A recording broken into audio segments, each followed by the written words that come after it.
ikusi duzue, sendo, oso sendo, indartsu hasi dugu, Basque Industry 4.0 jardunaldi hau. Ongi etorri guztiak, ongi etorri areto hontan zaudetenak. Ongi etorri ere gaur jardunaldi hau streaming bidez jarraitzen ari zaretenak. Ongi etorri guztiak 4.0 iraultzari eskaintzen diogun jardunaldi honetara.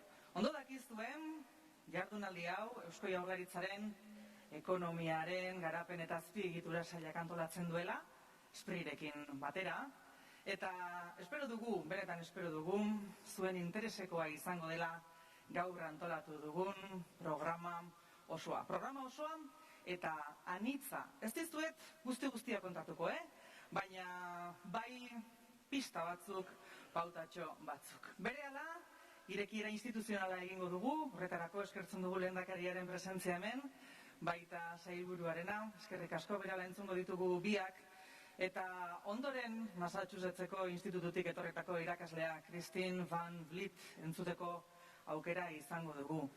Eta jardunaldi honetan ohikoak zaretenok, los que sois ya habituales a esta jornada del Basque Industry 4.0, sabéis bien que la mesa redonda la hacemos a través de las ondas. Convertimos este escenario en un dial, en una radio, el dial 4.0.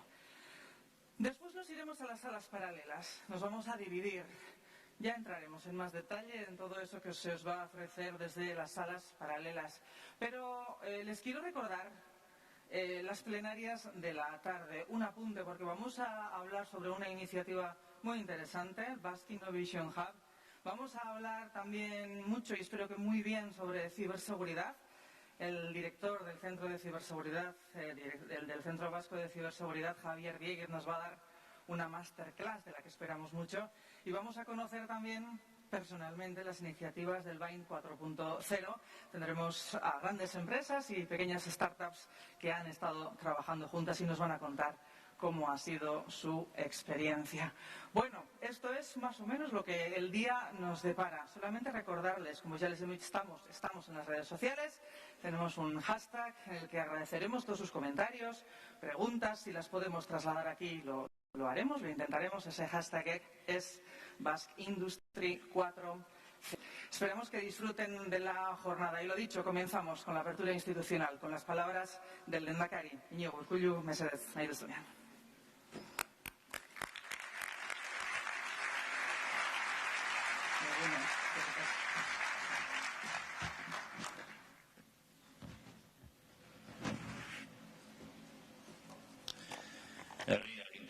Herri ordezkariok, eragileok, jaun Andreok, egunon eta ongi etorriak nire aldetik ere, we welcome to Euskadi Basque Country. Eskerrik asko ekitaldi honetako antolatzaile eta parte hartzaile guztioi. Pozgarria da jakitea, kubo handi hau txiki gelditu dela ekitaldi honetan parte hartzeko.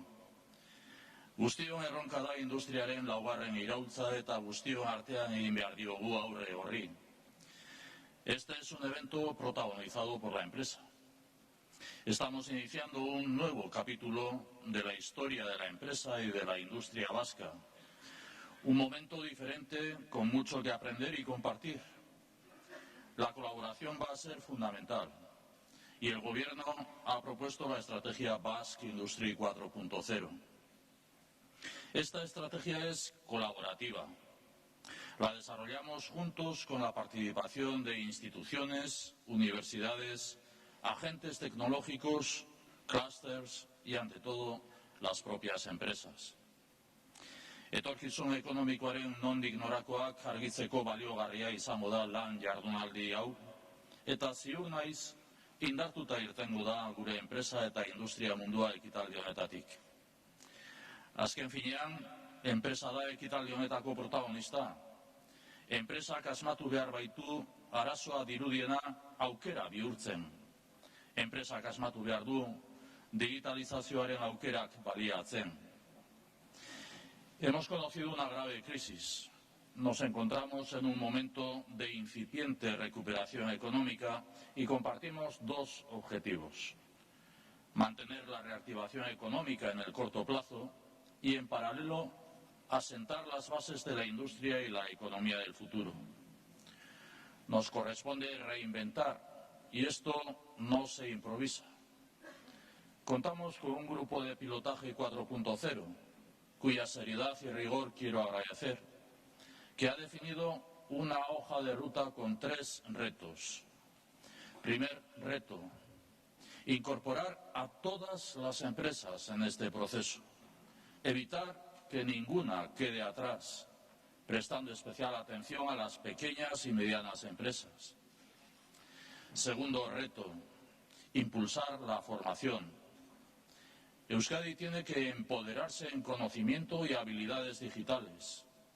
SPRI organiza 300 cursos formativos en materia de nuevas tecnologías y digitalización con cerca de 10.000 alumnas y alumnos al año. Tercer reto, desarrollar las nuevas tecnologías y posicionar Euskadi a la vanguardia de la industria 4.0 en el mundo. La industria 4.0 es la cabeza de puente de la estrategia de fabricación avanzada y uno de los motores de la especialización inteligente RIS3 Euskadi 2020 para mejorar la competitividad y consolidar el empleo de calidad. Es nuestra apuesta de futuro. Herri txikia gara, eta auzolana da gure lanabesa, baita ere teknologiaren esparruan. Gure sare teknologikoan eragile ugari ditugu, gaitasun handiarekin. Emaitzak begibistan dira, baita nazioartean ere. Zalantzarik ez daukat, lankidetzaren bidez emaitza hobetu ditzakegula. Horregaitik, entitate propio bat sortzea proposatu dugu. Bertan, agente eragile teknologiko guztiak elkartuko ditugu. Teknologiak sare lana erraztu egiten du, eta teknologiaren esparruan sare lan hori areagotu egin behar dugu. Nos proponemos aglutinar al conjunto de agentes tecnológicos con que contamos en Euskadi, tanto en el exterior como en la actividad y entorno empresarial interno. Mantendrán su autonomía, pero compartirán criterios de actuación en los ámbitos de investigación y colaboración con terceros en nuevos proyectos. La colaboración entre estos agentes tecnológicos multiplicará su potencial. Hace un mes conocimos que el Panel Europeo de Indicadores de Innovación sitúa a Euskadi entre los países con alta innovación. Aspiramos a estar entre los países líderes en innovación en Europa y este es un reto que hoy planteamos y podemos alcanzar trabajando juntos. Europako berrikuntzako adierazleen panelean, berrikuntza handiko taldean kokatuta gaude. Gure helburua da, herrialde liderren artean sartzea eta guztiona den erronka honekin ematen diogu hasiera, Basque Industry 4.0 lan jardunaldi honetara. Beraz, nire izenean, Eusko Jaurlaritzaren izenean, ongi etorriak eta eskerrik asko.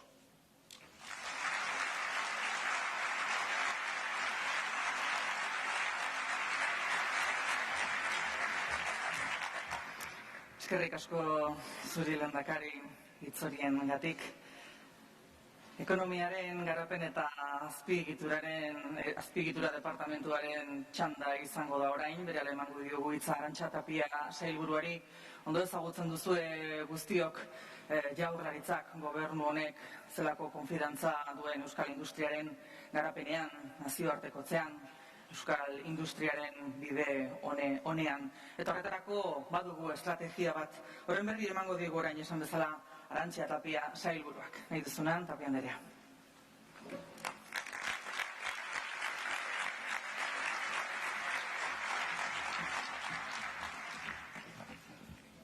Lehendakaria, herri agintariok eta lagunok, eskerrik asko etortzagatik eta egunon.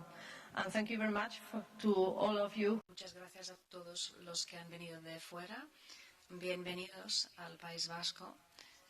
Bienvenido a conocernos a nosotros y la estrategia de la industria del País Vasco. handi honetan. Gero eta handiago, gero eta jarraitzaile eta parte hartzaile gehiago ditugu. Gero eta ezagutza handiago dugu estrategia honetan. Baina 2014 urtean aditzera eman genizuen estrategia hau ez da gurea, guztiona da. Martxan jarri genuen, baina ez da nahikoa estrategia izatea, baizik eta garatzea, eta horretan ari gera. Horretan ari gera eta gaurko jardunaldian ere ez bakarrikan nondik norakoa da gure estrategia eta zertan ari geran, baizik eta zuek zertan ari zeraten, nola ezartzen ari zeraten eta ze adibide dituzuen, ze ekimen dituzuen ezagutu nahi ditugu. Ekitaldiaren hasieran urtero izaten dugu aukera ikusteko estrategia hau nola garatzen dugun, lehendakaria berak aipatzen zuen bezala pilotaje taldea zertan ari dan, nola ari dan lanean, eta gaur ere esan behar dizuet zertan aritu geran, eta aipatu behar dizuet emankorra izan dela urte hau. Bereziki emankorra izan da 2017 urte hau. Como todos los años, asumo ese compromiso de comentar, permítanme la expresión, minuto y resultado de cómo se encuentra la estrategia y su implantación, sobre todo, en qué ha trabajado el grupo de pilotaje este año. Y decía en euskera que nos ha traído novedades, hemos trabajado mucho, han trabajado mucho todas las empresas del país y, desde luego, creo que se empiezan a ver los resultados. Y con el deseo de ser lo más directa posible y de continuar con los retos que nos mencionaba el lehendakari hace un momento, con los 3 retos, voy a tratar de resumir las actuaciones más importantes en esos 3 retos. El primero, decía el lehendakari, es el de evitar que ninguna empresa nos quede atrás. Es decir, es lo más relevante de nuestra estrategia, evitar que todas las empresas vascas vayan a la misma velocidad.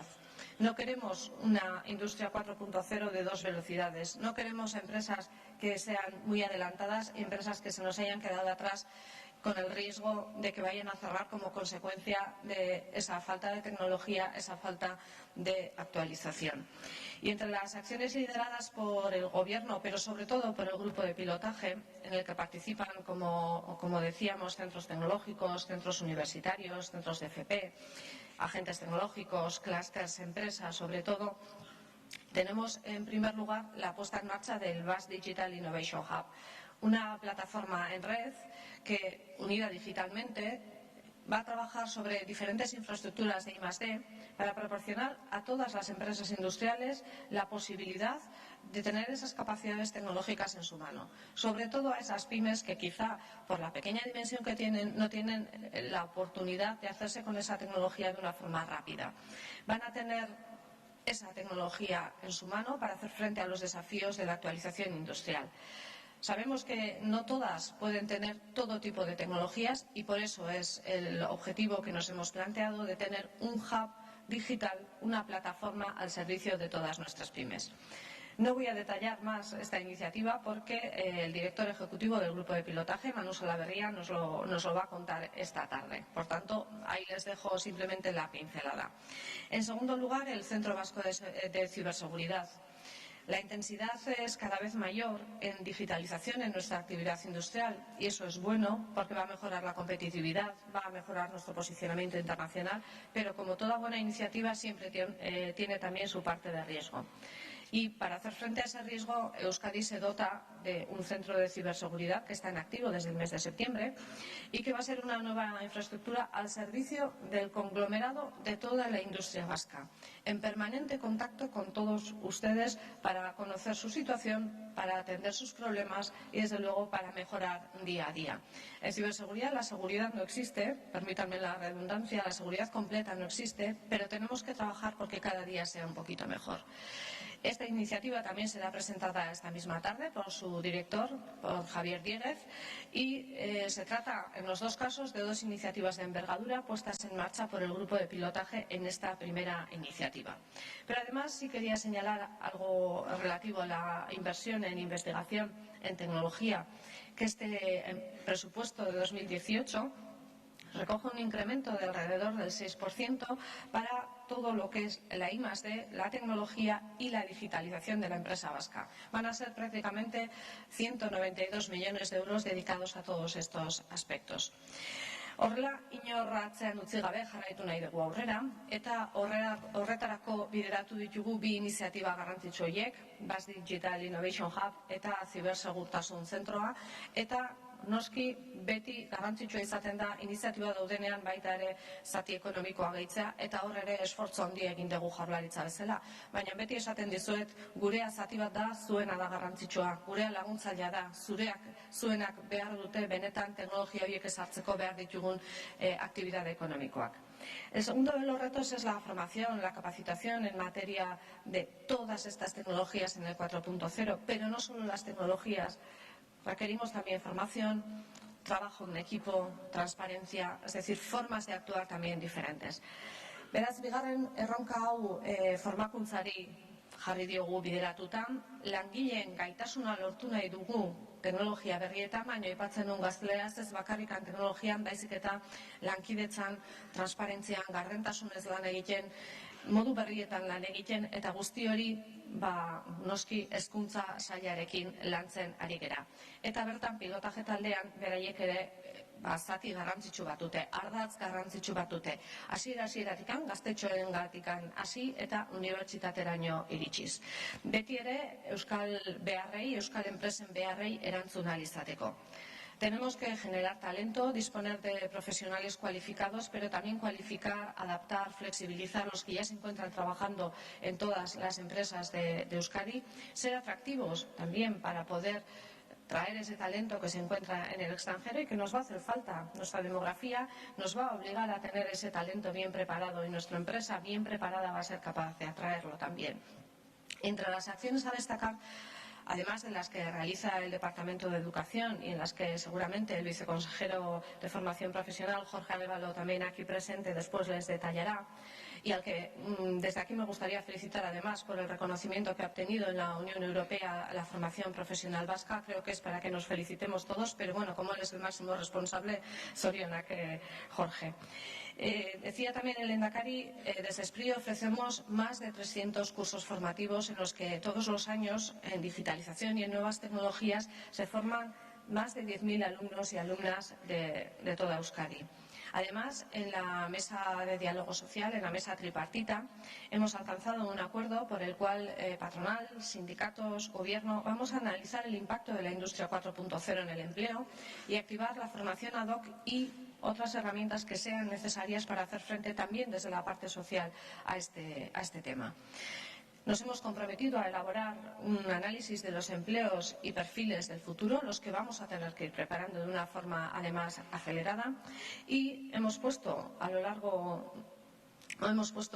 como objetivo para el año 2018 el objetivo de impulsar los doctorados industriales, es decir, hacer frente a las necesidades industriales con formación de doctores, que son los que van a hacer también ese tránsito y esa transferencia de tecnología hacia las empresas. Y a ello hemos dedicado casi 6 millones de euros para los próximos años.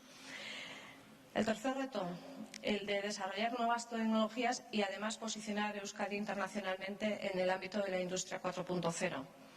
Y solo destacar que es necesario que destaquemos, utilicemos esa doble sensación, esa doble capacidad de la palabra. Solo vamos a destacar si ponemos en funcionamiento algo nuevo, algo diferente, un producto, un proceso, un servicio que alguien esté dispuesto a pagar bien, a que sigamos siendo una industria productiva, a que Euskadi siga teniendo una economía basada en una industria productiva. Si somos competitivos y si introducimos, si no nos perdemos, si no perdemos este tren y si somos capaces de posicionarnos. En ese sentido, hemos puesto en funcionamiento la segunda convocatoria del BIND 4.0, la aceleradora de startups en el ámbito del 4.0, en la que participaron el año pasado una docena escasa de empresas grandes industriales. Este año prácticamente hemos doblado la participación y hemos recibido 385 proyectos que quieren participar como startup en la convocatoria, es decir, un 50% más que el pasado año. De ellos, 292 además son candidaturas internacionales. A lo largo del día de hoy tendremos ocasión de poder conocer las 50 startups que ya han sido seleccionadas y de que las empresas industriales de Euskadi les conozcan, sepan si necesitan ese servicio y puedan acceder directamente a sus capacidades. En segundo lugar, el reto del posicionamiento, decíamos, y para ello desplegamos diversas actuaciones, entre las que cabría señalar el pasado año la asistencia por primera vez a la feria Hannover Messe, con stand propio en el que el Basque Industry 4.0 tenía una relevancia especial. Este año, por cierto, volveremos en la edición del 2018 y además hemos tenido ocasión de presentar la estrategia tanto en Bruselas, en Londres, en Canadá, en Colombia y en el Centro de Digitalización de Baviera, que es uno de los más relevantes de todo el Estado alemán. Beraz, aipatutako ekimen hauek estrategiaren inguruan ari gerala eta ondo ari gerala esan nahi dute, baina ezin dugu atzera gelditu, pentsatuz ze ondo joan zaigun 2017an, jarraitu egin behar dugu, intensidadez, sakontasunez eta elkarrekin lan eginez.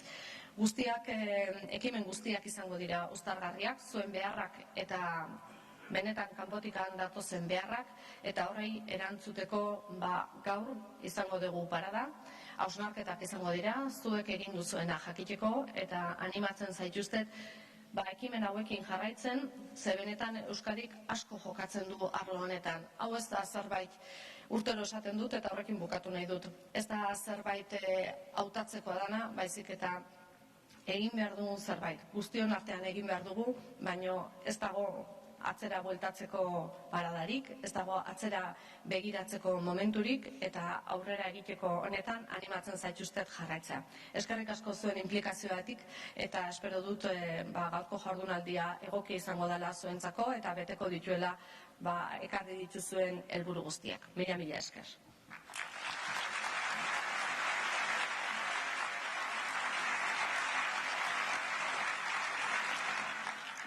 Eskerrik asko zuri Tapia anderea zure hitzengatik. Berehala aurkeztuko dizuegu gure hurrengo gonbidatua, pero antes de eso tenemos que despedir al lehendakari, agradeciendo muchísimo su presencia en esta inauguración, en esta apertura del Basque Industry 4.0. Eskerrik asko, lehendakari.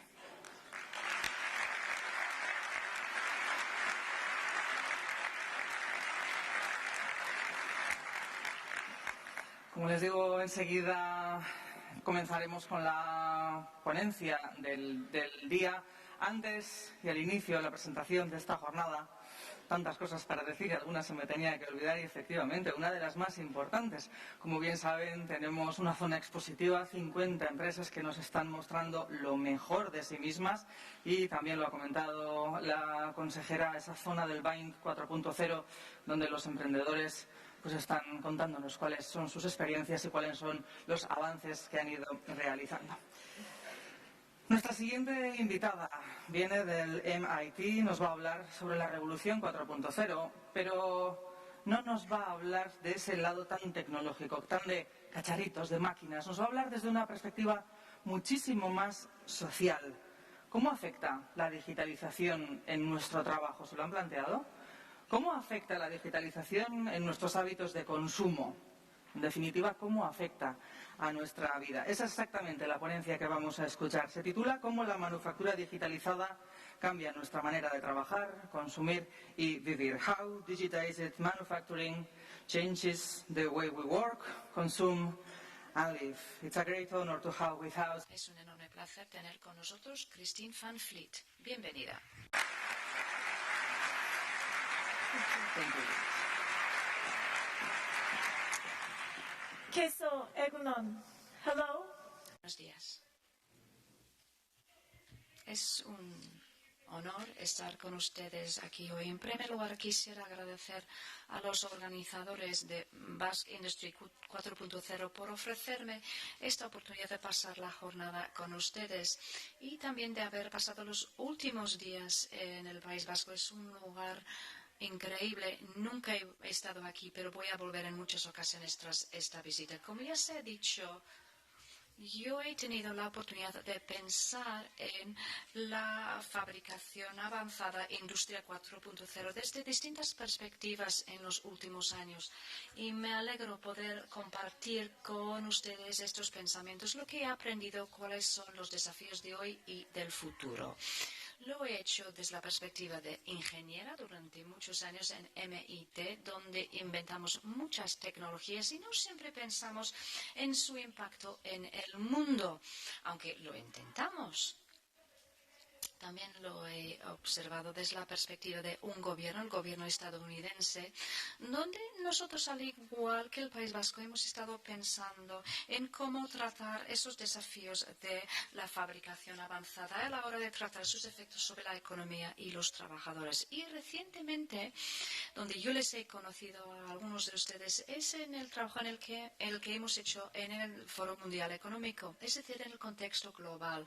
No únicamente cómo esto afecta a mi región o a mi país, sino cómo afecta al mundo, donde hay un mix de economías desarrolladas, economías sin desarrollar, empresas grandes, multinacionales y pymes.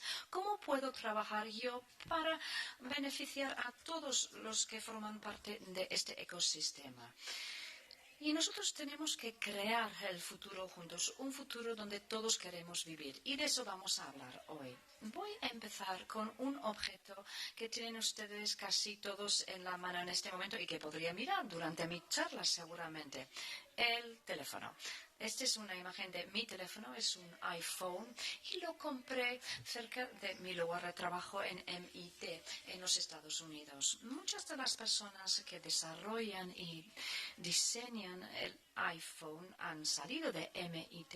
De hecho, el empleado más importante de los ingenieros mecánicos de MIT es la empresa donde se diseñó este teléfono, pero no se diseñó cerca de MIT, sino aquí, en Cupertino, en California. Aquí está la sede de Apple. Es decir, en otra zona de los Estados Unidos donde van a trabajar los que salen de MIT y diseñan mucho del hardware, software y los embalajes también de este objeto. Pero este iPhone no se produjo, no se fabricó en Cupertino, en California. Como saben ustedes, se fabricó en Shenzhen, en China, por otra empresa subcontratada. Es decir, a medio mundo de aquí, para luego fabricar un teléfono que se devuelve de nuevo a los Estados Unidos, donde yo lo compro. Así que al ver el auge, el desarrollo de empresas que existe de esta manera, eso nos ha hecho preguntarnos y estudiar y escribir durante varios años sobre qué significa la producción en la economía de la innovación. Empresas como estas que diseñan en un lugar, producen, fabrican en otro lugar. Esto siempre ha ocurrido hasta cierto punto, pero ahora se ve en distintos países, distintas zonas horarias, distintos tipos de prácticas laborales. O es un mix. Es decir, que esto podría funcionar para algunas empresas, pero no para todas. Hemos escrito sobre este tema en una serie de libros publicados por MIT para considerar este problema, entrevistando a muchas empresas, principalmente en todo el mundo, algunos en Europa, otros en Asia, otros en los Estados Unidos. Y hemos concluido que inevitablemente hay una relación entre la producción y la innovación. Y a pesar de que podría haber ejemplos como una empresa tipo Apple, donde no se produce y se innova en el mismo lugar, esta es de hecho la excepción, no es la regla. Y si no tenemos la innovación y la producción juntas en el mismo sitio, puede presentar problemas para la economía. Así que pensamos de la siguiente manera. La innovación representa la idea. Yo pienso en algo nuevo que yo quisiera producir que me beneficie a mí y a otras personas en el mundo. Esa idea hay que fabricarla con manos, a menudo manos humanas, normalmente en primer lugar las manos humanas, pero cada vez más estas manos son manos automatizadas, incluso manos autónomas o robóticas. Y esto es el ecosistema de la producción.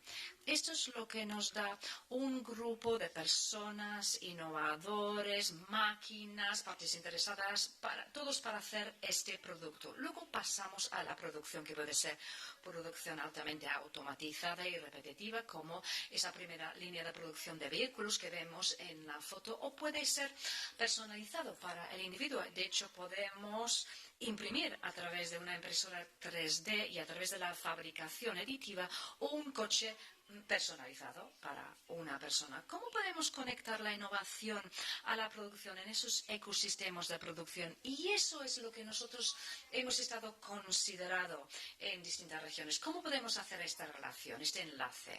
Esto requiere muchísima inversión en las mismas tecnologías. Y lo que yo les muestro aquí en esta transparencia es la innovación y la tecnología que se ha desarrollado durante mi vida para convertir lo que originalmente era un juguete o una impresora 3D para hacer pequeños objetos que podrían ser llaveros o una maqueta de un edificio o un objeto artístico, como vemos en la imagen.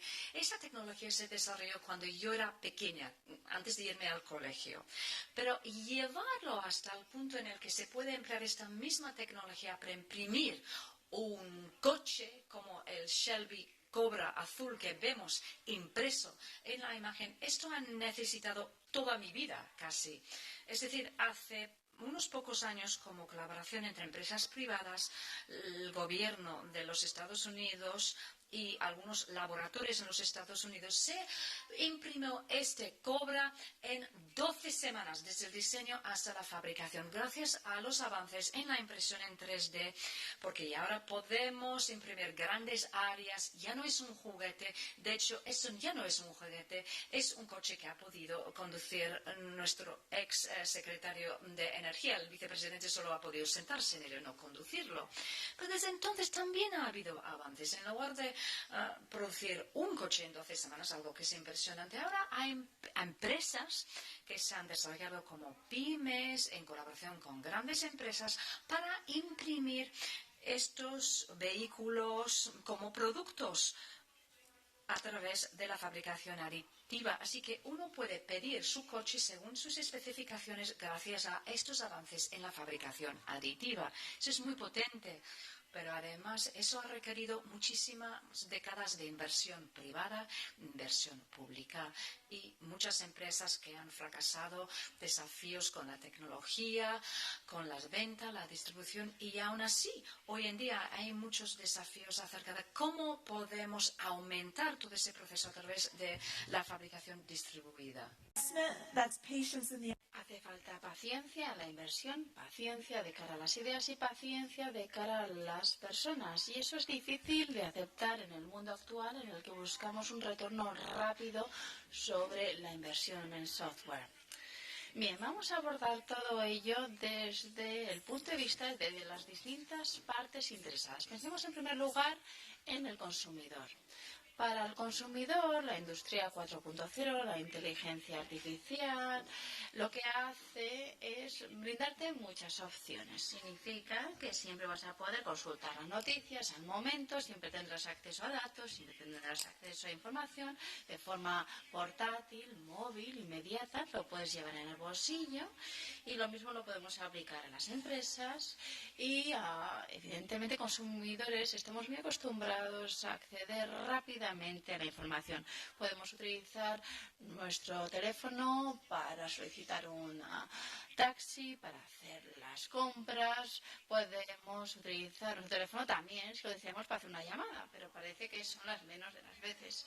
Y también lo podemos hacer para programar robots en nuestra casa. Aquí vemos una imagen de otro robot, no es un iPhone, es un iRobot, que es una tecnología inventada originalmente en el MIT. Es una aspiradora, pero la puedo programar desde mi teléfono y puedo estar aspirando a mi casa ahora mismo.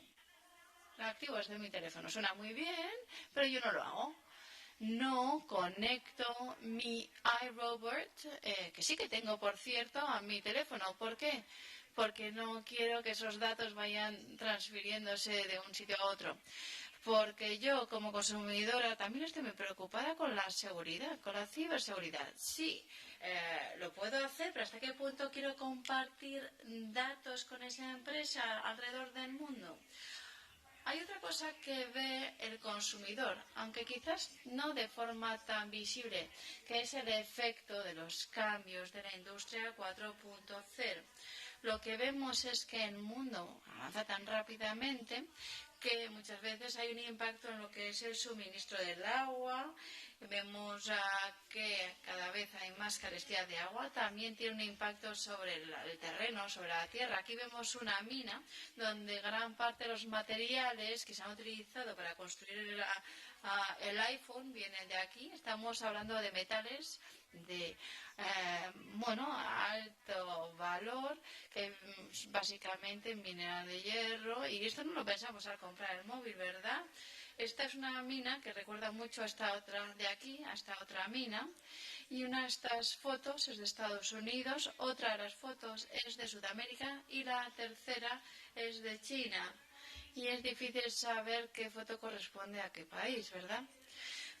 ¿Qué es lo que les quiero decir? Pues les quiero decir que este tipo de recursos pues se están agotando y nosotros tendremos que decidir si queremos encontrar un equilibrio en el desarrollo de las tecnologías. Evidentemente afecta al consumidor, pero de forma más indirecta de lo que afecta a nuestro planeta. Otra parte interesada, otro actor, es el trabajador, el empleado. Son muchas las personas que están interesadas en cómo la industria 4.0 va a afectar al número de trabajos, el mercado, el tipo de trabajos y la calidad de los trabajos. Vemos que ya está afectando nuestra capacidad para recualificar a los trabajadores. Ya hemos oído hablar de los programas en curso en el País Vasco para brindar nuevas oportunidades para volver a formar a los trabajadores y actualizar sus competencias. Muchos de esos programas pasan por formar a los estudiantes en informática. Hoy en día los estudiantes están formados en informática mucho antes de lo que lo estábamos nosotros. Vemos una interacción entre lo humano y la máquina, y este tipo de interacción también afecta al entorno de trabajo.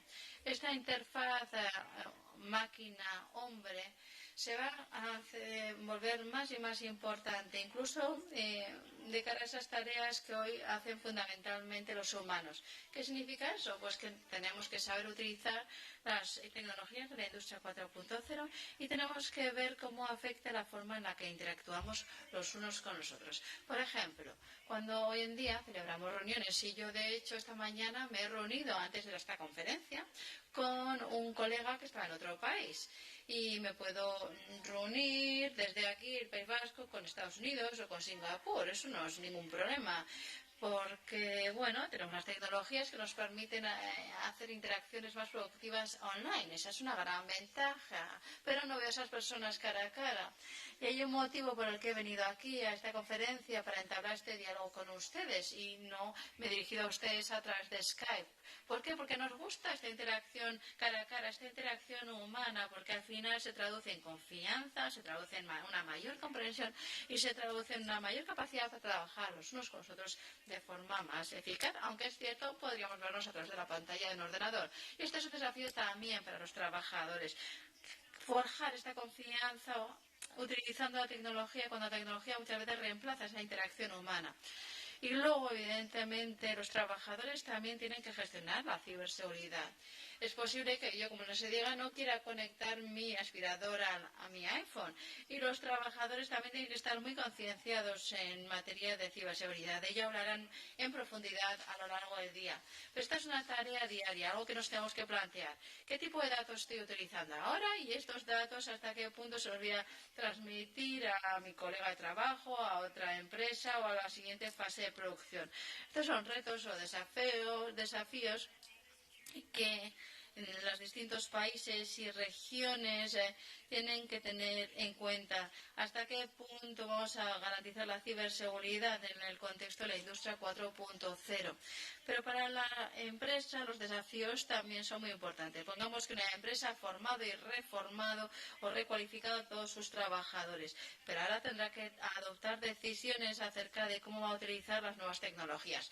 Pongamos que vamos a producir o fabricar este coche. Es un coche altamente customizado o personalizado que utiliza la tecnología avanzada, la impresión 3D, la manufactura aditiva, los componentes de diseño, de ensamblaje, de data analytics.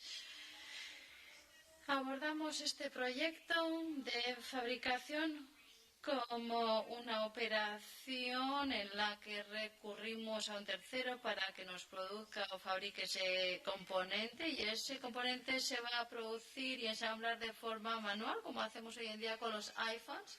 Si habéis descompuesto un iPhone, habrán visto que a veces en los componentes hay letras manuscritas. ¿Vais a adaptar ese modelo de ensamblaje manual o vais a adoptar un modelo que recurra fundamentalmente a la robótica? Vamos a apostar por un modelo que aposte por un híbrido de los dos, es decir, con la interacción máquina-hombre. Esta no es una decisión baladí, no es una decisión sencilla. Es una decisión que deberán tomar las empresas en las distintas etapas de la producción y evidentemente necesitarán herramientas para hacerlo.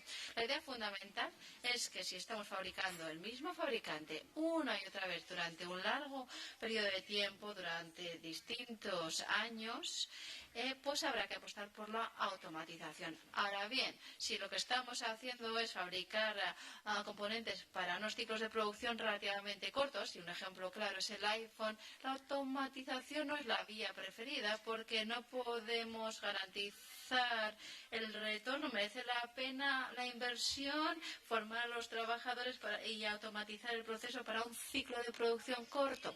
Es verdad que la automatización es posible, pero habrá que ver cuándo tenga sentido, habrá que ver hasta qué punto queremos automatizar, hasta qué punto queremos implicar la dimensión humana, al ser humano, en algunas de las tareas. Esas son preguntas que nos tenemos que hacer. Estamos automatizando cada vez más.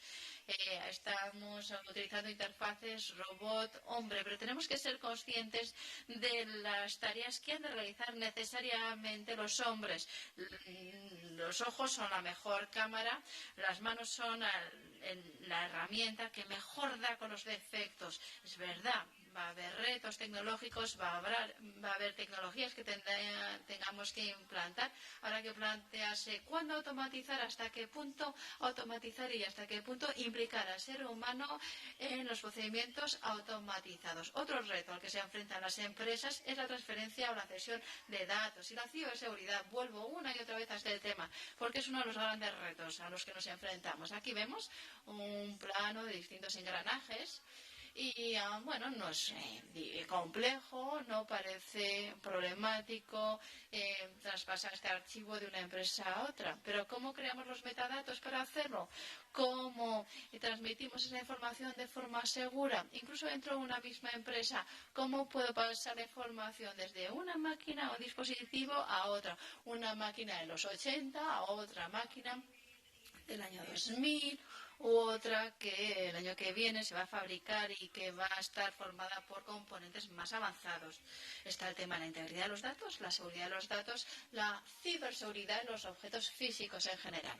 Conforme apostemos por nuevos componentes, lo cierto es que la situación se hace más y más compleja. Este es un desafío al que se enfrentan las empresas, lo están sufriendo, están lidiando con él. Es un reto sobre todo para las pymes. ¿Hasta qué punto necesitamos expertise y know-how en las empresas? ¿Hasta qué punto estamos garantizando una buena colaboración? ¿Hasta qué punto estamos transmitiendo adecuadamente los datos? Y también tenemos que plantearnos la perspectiva del país. Esa es la otra parte interesada y ese es el objetivo de la reunión de hoy. Estamos aquí hablando de la industria vasca 4.0. Estamos hablando de una industria creciente, una industria dinámica, dominada sobre todo por pymes que dependen de la fabricación avanzada como eje dinamizador de la economía. Ahora bien, si queremos apostar por esta vía y hacer estas inversiones estratégicas, es importante tener en cuenta que una de las formas de hacerlo es centrándonos en la manufactura de alto valor añadido. Y el País Vasco lo está haciendo, es ahí donde están centrando los esfuerzos. No todos los esfuerzos están, guiados o centrados por lo que es la mano de obra. Estamos centrados en la creación de valor. Esa es una visión estratégica. Luego tenemos que pensar en cómo crear puestos de trabajo de alto valor. Es posible que las empresas pasen de una empresa a otra, de una pequeña empresa a una gran empresa, a una startup durante su trayectoria profesional. Pero esos puestos de trabajo y esa fabricación, podemos garantizar que tengan una buena remuneración, una estabilidad. Eso requiere inversión estratégica, no solamente para formar a los jóvenes, sino también para recualificar y actualizar las destrezas y las competencias de los trabajadores, para adaptarse a los cambios. Esto también nos brinda la oportunidad de desarrollar exportaciones de alto valor. Es algo muy importante para la economía. Y los bienes exportados son muy importantes para las empresas. Y aquí entra en juego no solo la seguridad, sino también la calidad. Y todas estas inversiones son de alto riesgo, pero también de alta recompensa, de alto retorno. Tenemos que plantearnos cuándo invertir en estos cambios, cuándo invertir en las personas, las tecnologías, en las fábricas del futuro, para seguir esta senda. Bien, yo soy ingeniera de formación, me gusta pensar en gráficos y me gustaría representar gráficamente este proceso. Tenemos un eje vertical, un eje horizontal. El vertical lo vamos a llamar dinero, estoy hablando de inversión o de beneficios, pueden ser ambos. Y en el eje horizontal tenemos la escala de producción.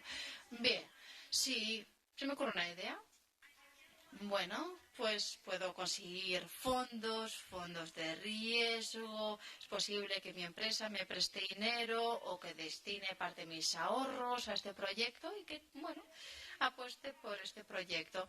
Y al final, al otro extremo de la escala, pues estaré fabricando no solo un coche, sino muchos, y lo haré para generar beneficios y ya tendré una empresa viable con beneficios. Puede ser una empresa pública o privada. Bien, el desafío se encuentra en la zona media. Inicialmente, cuando tenemos innovación, la gente está muy emocionada con las ideas y a veces conseguimos fácilmente inversión. Cuando tenemos un producto comercializable, si es un éxito, podemos vender y eso nos permite, obtener nuevos créditos de los bancos. Pero en la parte intermedia es donde nos encontramos en una situación más compleja. Hemos gestionado distintos prototipos, pero aún no tenemos un producto de éxito. Es el valle de la muerte. Estamos hablando de esas ideas que están abocadas a morir, a nunca llegar nunca al mercado. ¿Cómo superar este valle de la muerte? ¿Cómo construir puentes para superar este valle? Pues es aquí donde tenemos que desarrollar estrategias, y las regiones y los países han desarrollado distintas estrategias y nosotros estamos viendo qué se está haciendo en los distintos países y regiones para superar este valle. Cada región tendrá que tomar sus decisiones. Déjame que les dé un ejemplo. Los Fraunhofer, este es un enfoque alemán. En Alemania hay 60 institutos especializados repartidos por el país. Cada uno de ellos se centra en algo único, una tecnología específica, un sector concreto, y se centran también en formación especializada, es decir, que los estudiantes incorporen a estos programas o programas en los que las empresas han establecido partenariados con los centros de formación, se incorporan a esas empresas como becarios y al final acaban formando parte de su plantilla. Después de ese enfoque de formación profesional. Este modelo ha funcionado muy bien en Alemania. Hay Fraunhofer, estos centros en todo el país y también a nivel internacional, en Portugal, en Asia. Ahí ven hasta qué punto han conseguido extrapolar y hacer viajar este modelo gracias a los partenariados. Este es un enfoque que les ha funcionado muy bien a los alemanes. Alemania tiene una gran reputación en este ámbito. En Alemania tienen trabajadores muy cualificados, pero me temo que esto no es algo que hemos visto en todas las regiones y en todos los países. El modelo Fraunhofer es impresionante, pero no se aplica muy bien en Estados Unidos. En Estados Unidos hemos decidido adoptar un enfoque diferente. Después de reflexionar y analizar lo que se está haciendo en otros países y en otras regiones, y hemos pensado, ¿qué podemos hacer nosotros en base a cómo funciona nuestra administración, en base a cómo funciona nuestro tejido empresarial, nuestras pymes, nuestras universidades, nuestras instituciones? Durante los últimos 5 años en Estados Unidos hemos desarrollado lo que se conoce Manufacturing USA.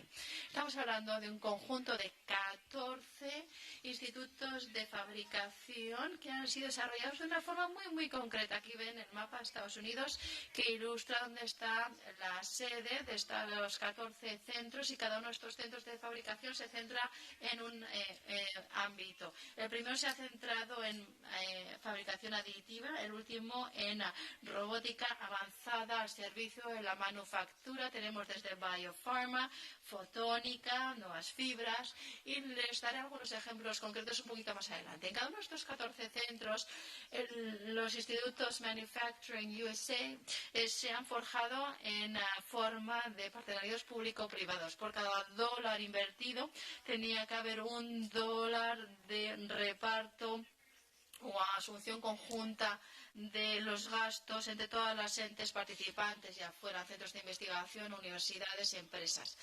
Y este modelo inicialmente se consideró un modelo de cierto riesgo, era un importante reto para nosotros, pero decidimos lanzarnos, apostar por ello.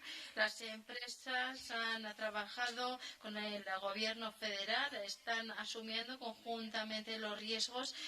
Hay instituciones académicas como el MIT, que yo represento, que también han querido trabajar con las empresas en lo que es el elemento de la innovación.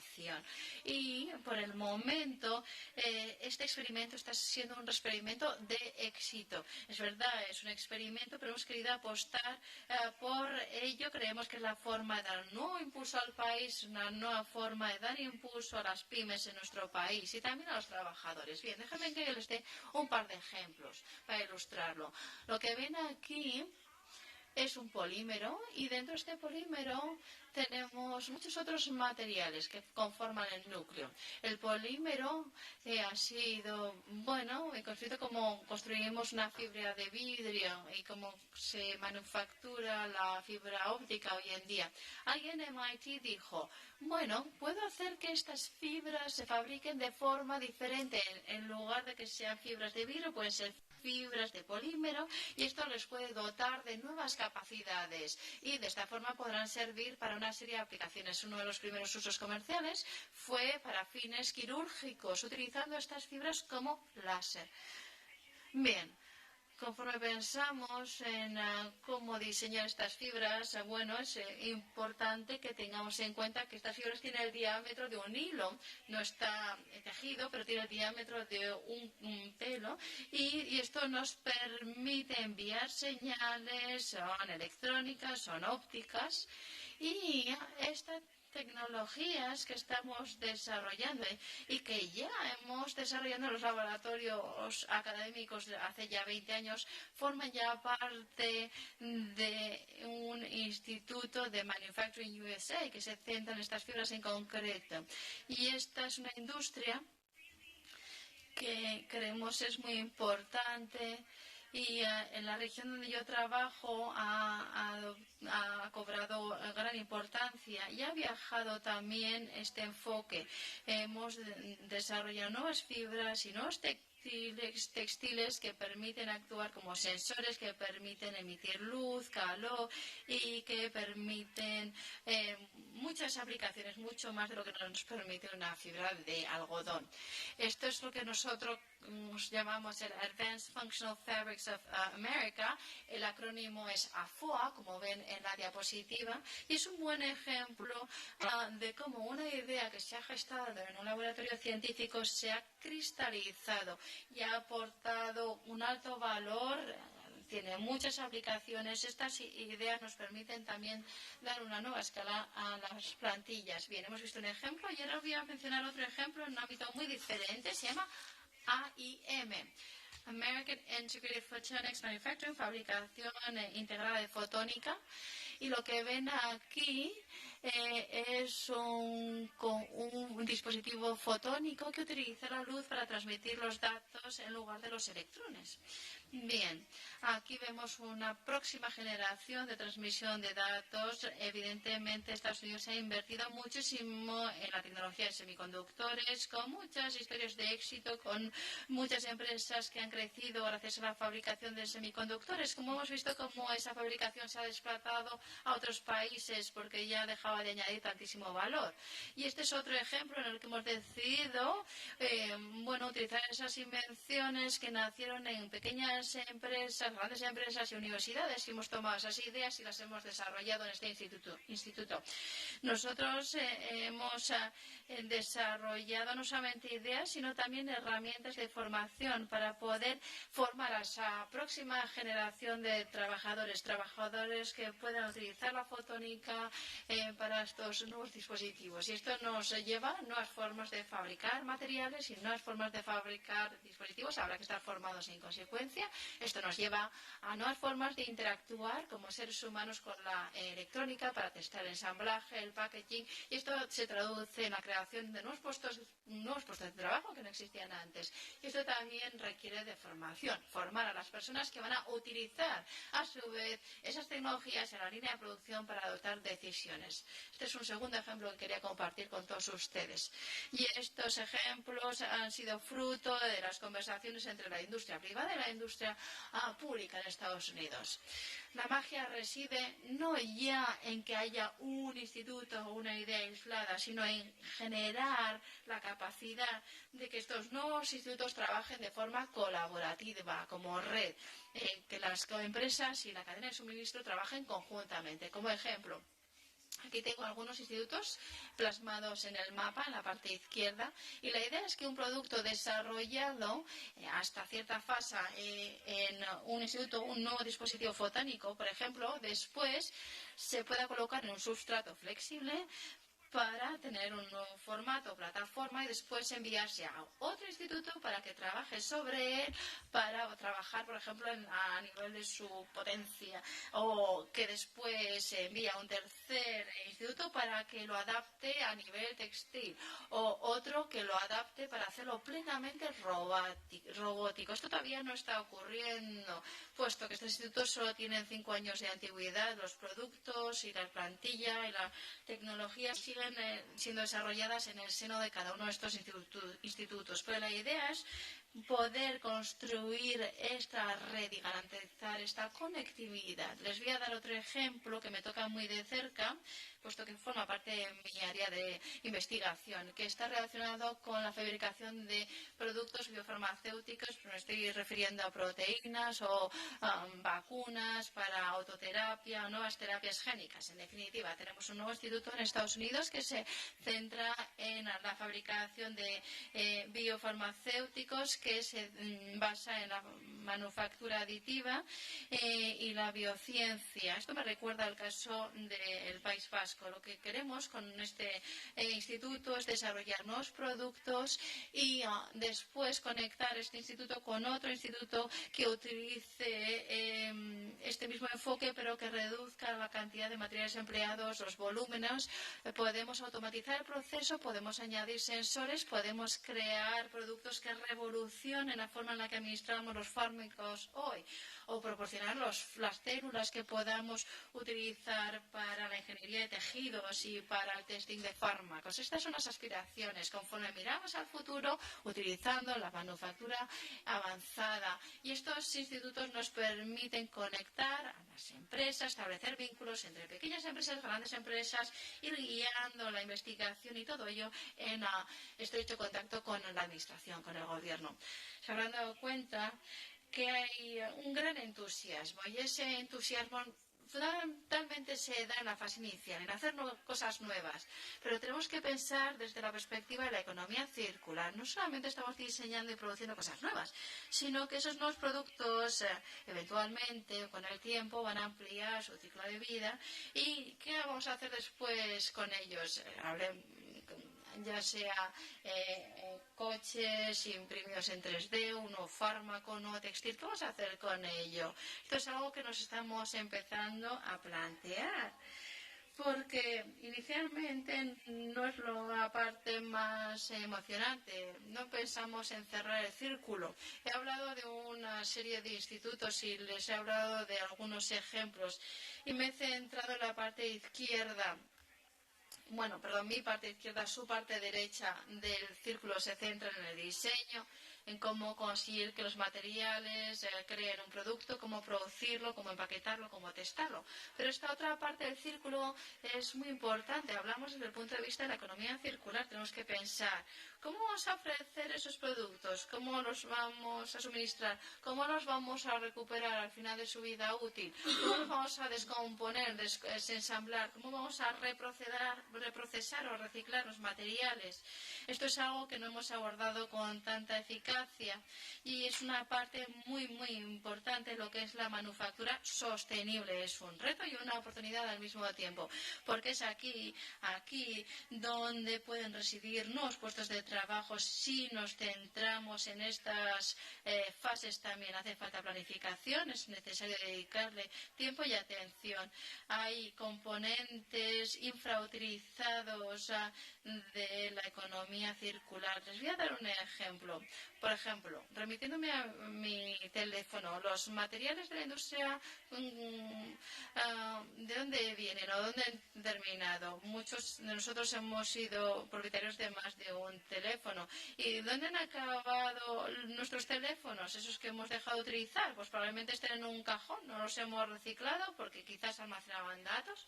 Es posible que estén en vertederos. Bueno, sí, nos deshicimos de ellos y estarán en algún sitio en un vertedero, pero no se están descomponiendo naturalmente, evidentemente. O puede que estén en China, donde hay mucho reciclaje de componentes electrónicos, o es posible que haya una parte que esté en Bélgica, donde se ha realizado un gran esfuerzo por extraer materiales de alto valor de los residuos electrónicos de acuerdo con la directiva comunitaria. Bien, tenemos que pensar en ese back-end. Es necesario pensar en esas fases posteriores. Tenemos que pensar en estos estadios posteriores para hacer uso de esos componentes de la industria 4.0, y esto representa un reto y una oportunidad para las economías de la industria 4.0. Es necesario que las pymes se centren en ello, es necesario que le dediquemos mucho tiempo, mucha reflexión. No solamente se trata de producir, se trata también de reciclar y de seguir produciendo de forma sostenible.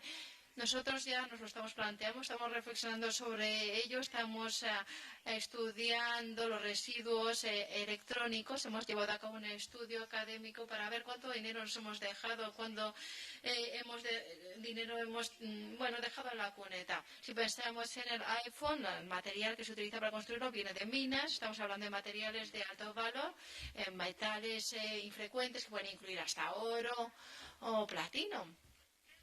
Bien, luego se ensamblan los distintos materiales en distintos países o fábricas y se venden como productos de consumo, bienes de consumo. En la Unión Europea se paga más por el iPhone porque parte del precio incluye la capacidad para reciclarlo y hay un sistema ya implantado para ello. Nosotros en Estados Unidos no tenemos eso. Yo siento una tremenda envidia de lo que tienen ustedes en Europa. Hemos hecho nosotros un estudio para examinar. Bien, vamos a tener en cuenta un país, y siento no haber elegido España, ustedes son un país grande.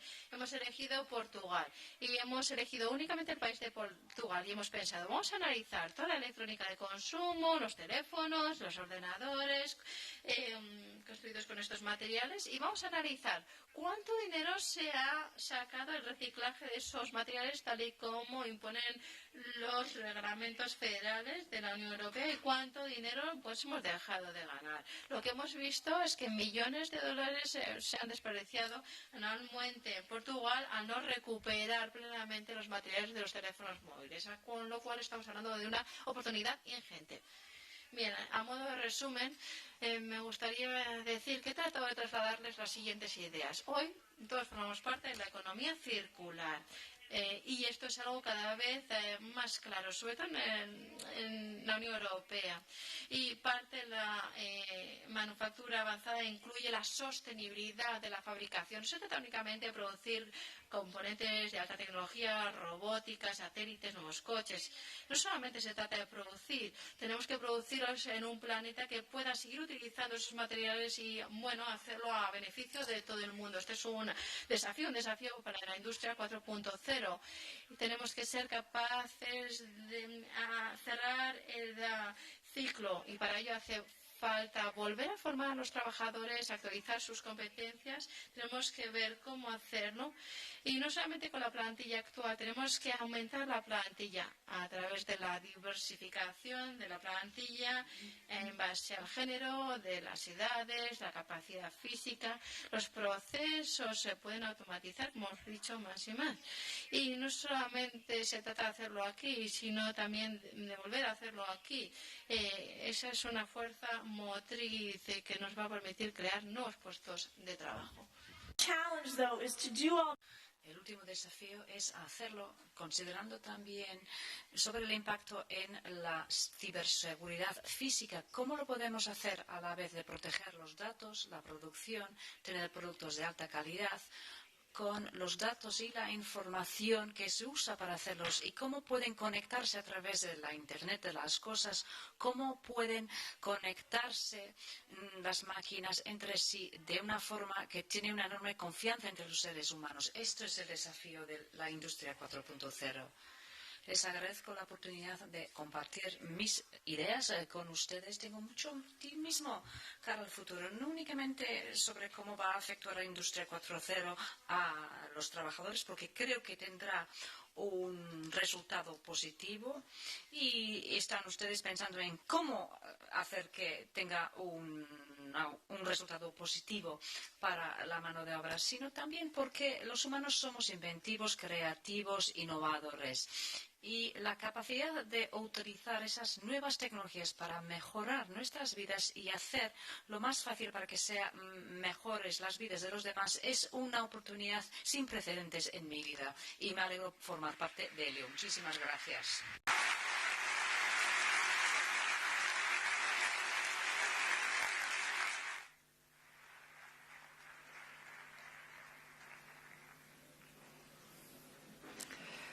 Muchísimas gracias a la profesora Christine Van Vliet.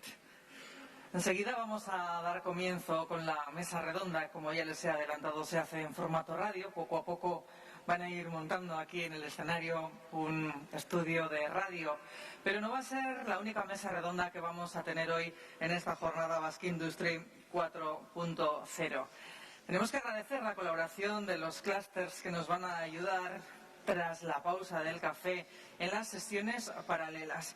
Nos vamos a dividir en 4 grupos. Pueden ustedes acudir a la sesión que más les interese.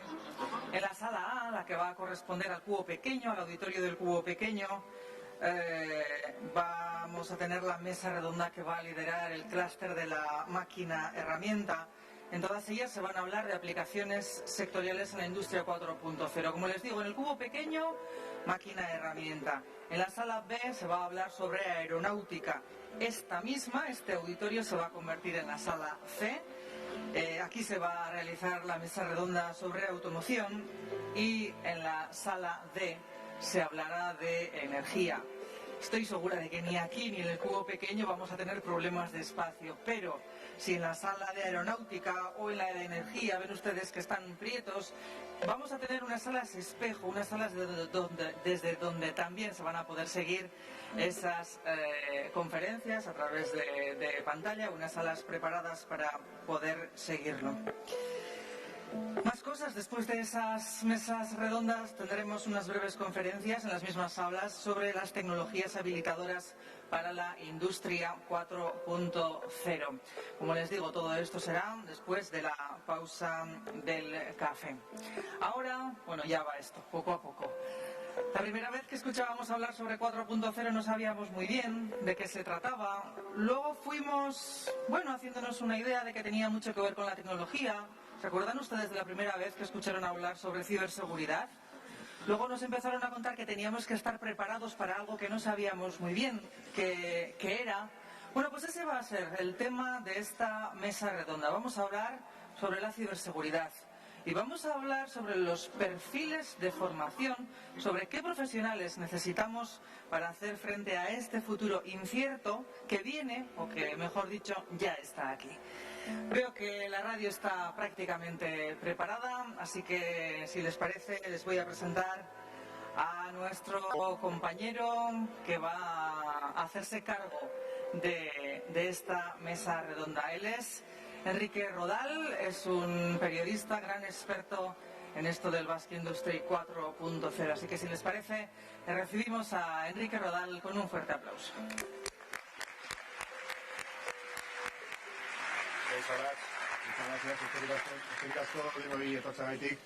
Efectivamente, ¿no? Como contaba Olatz, en los próximos minutos, en las próximas horas, en este cursal vais a poder testear en diferentes talleres y charlas las tecnologías conocidas como habilitadoras de Industria 4.0. Hablamos de Big Data, robótica colaborativa, inteligencia artificial, fabricación aditiva, etcétera.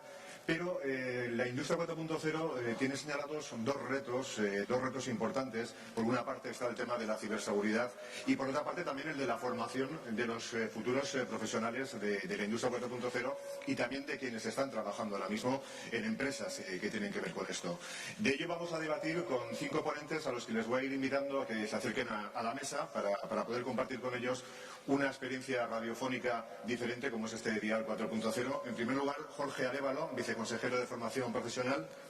Jorge.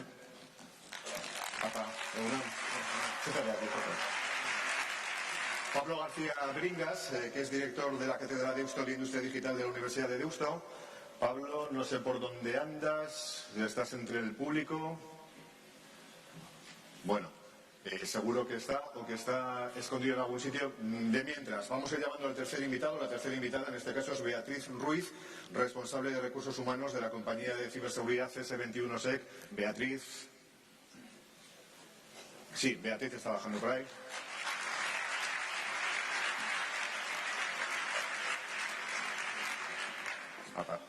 Cuidado con el escalón. Te pongo, vamos a dejar el hueco de Pablo por si aparece, te pongo aquí, ¿vale, Beatriz? Aquí mismo. Cuarto invitado, Javier Dieguez, director del Basque Cyber Security Center.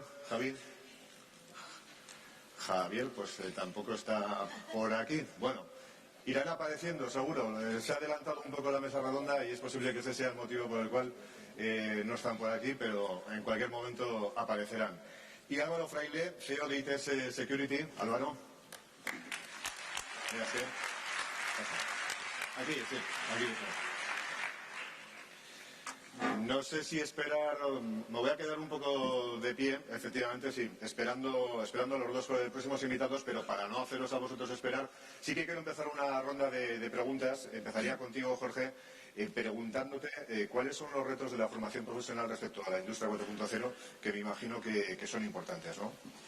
Hombre, son importantísimos. Realmente para nosotros es un reto muy grande, apasionante también. Estamos aprendiendo muchísimo con el Departamento de Desarrollo Económico y Infraestructuras y con las viceconsejerías de Industria y la viceconsejería de Innovación, porque sabemos que nuestro objetivo es un objetivo clarísimo. Tenemos que dar respuesta muy clara y muy contundente a las necesidades de nuestras empresas. La Industria 4.0 va a ser vital. Eso nos está obligando a cambiar el concepto de lo que es la formación. La formación profesional vasca ha evolucionado muchísimo. Trabajamos 3 capacidades claras: una capacidad de adaptación a las necesidades de nuestro entorno, una capacidad de reacción, necesitamos rapidez para poder dar respuestas urgentes a las necesidades que van surgiendo, y una capacidad de anticipación que es la que estamos aprendiendo mucho en colaboración con el departamento de Arantxa Tapia, en el aspecto sobre todo de avanzar hacia esa industria 4.0 y las necesidades que tenemos de nuevos profesionales, ¿no? Profesionales que evidentemente necesitan otro tipo de competencias. Hemos cambiado las metodologías de aprendizaje de nuestro alumnado. Trabajamos en lo que llamamos ciclos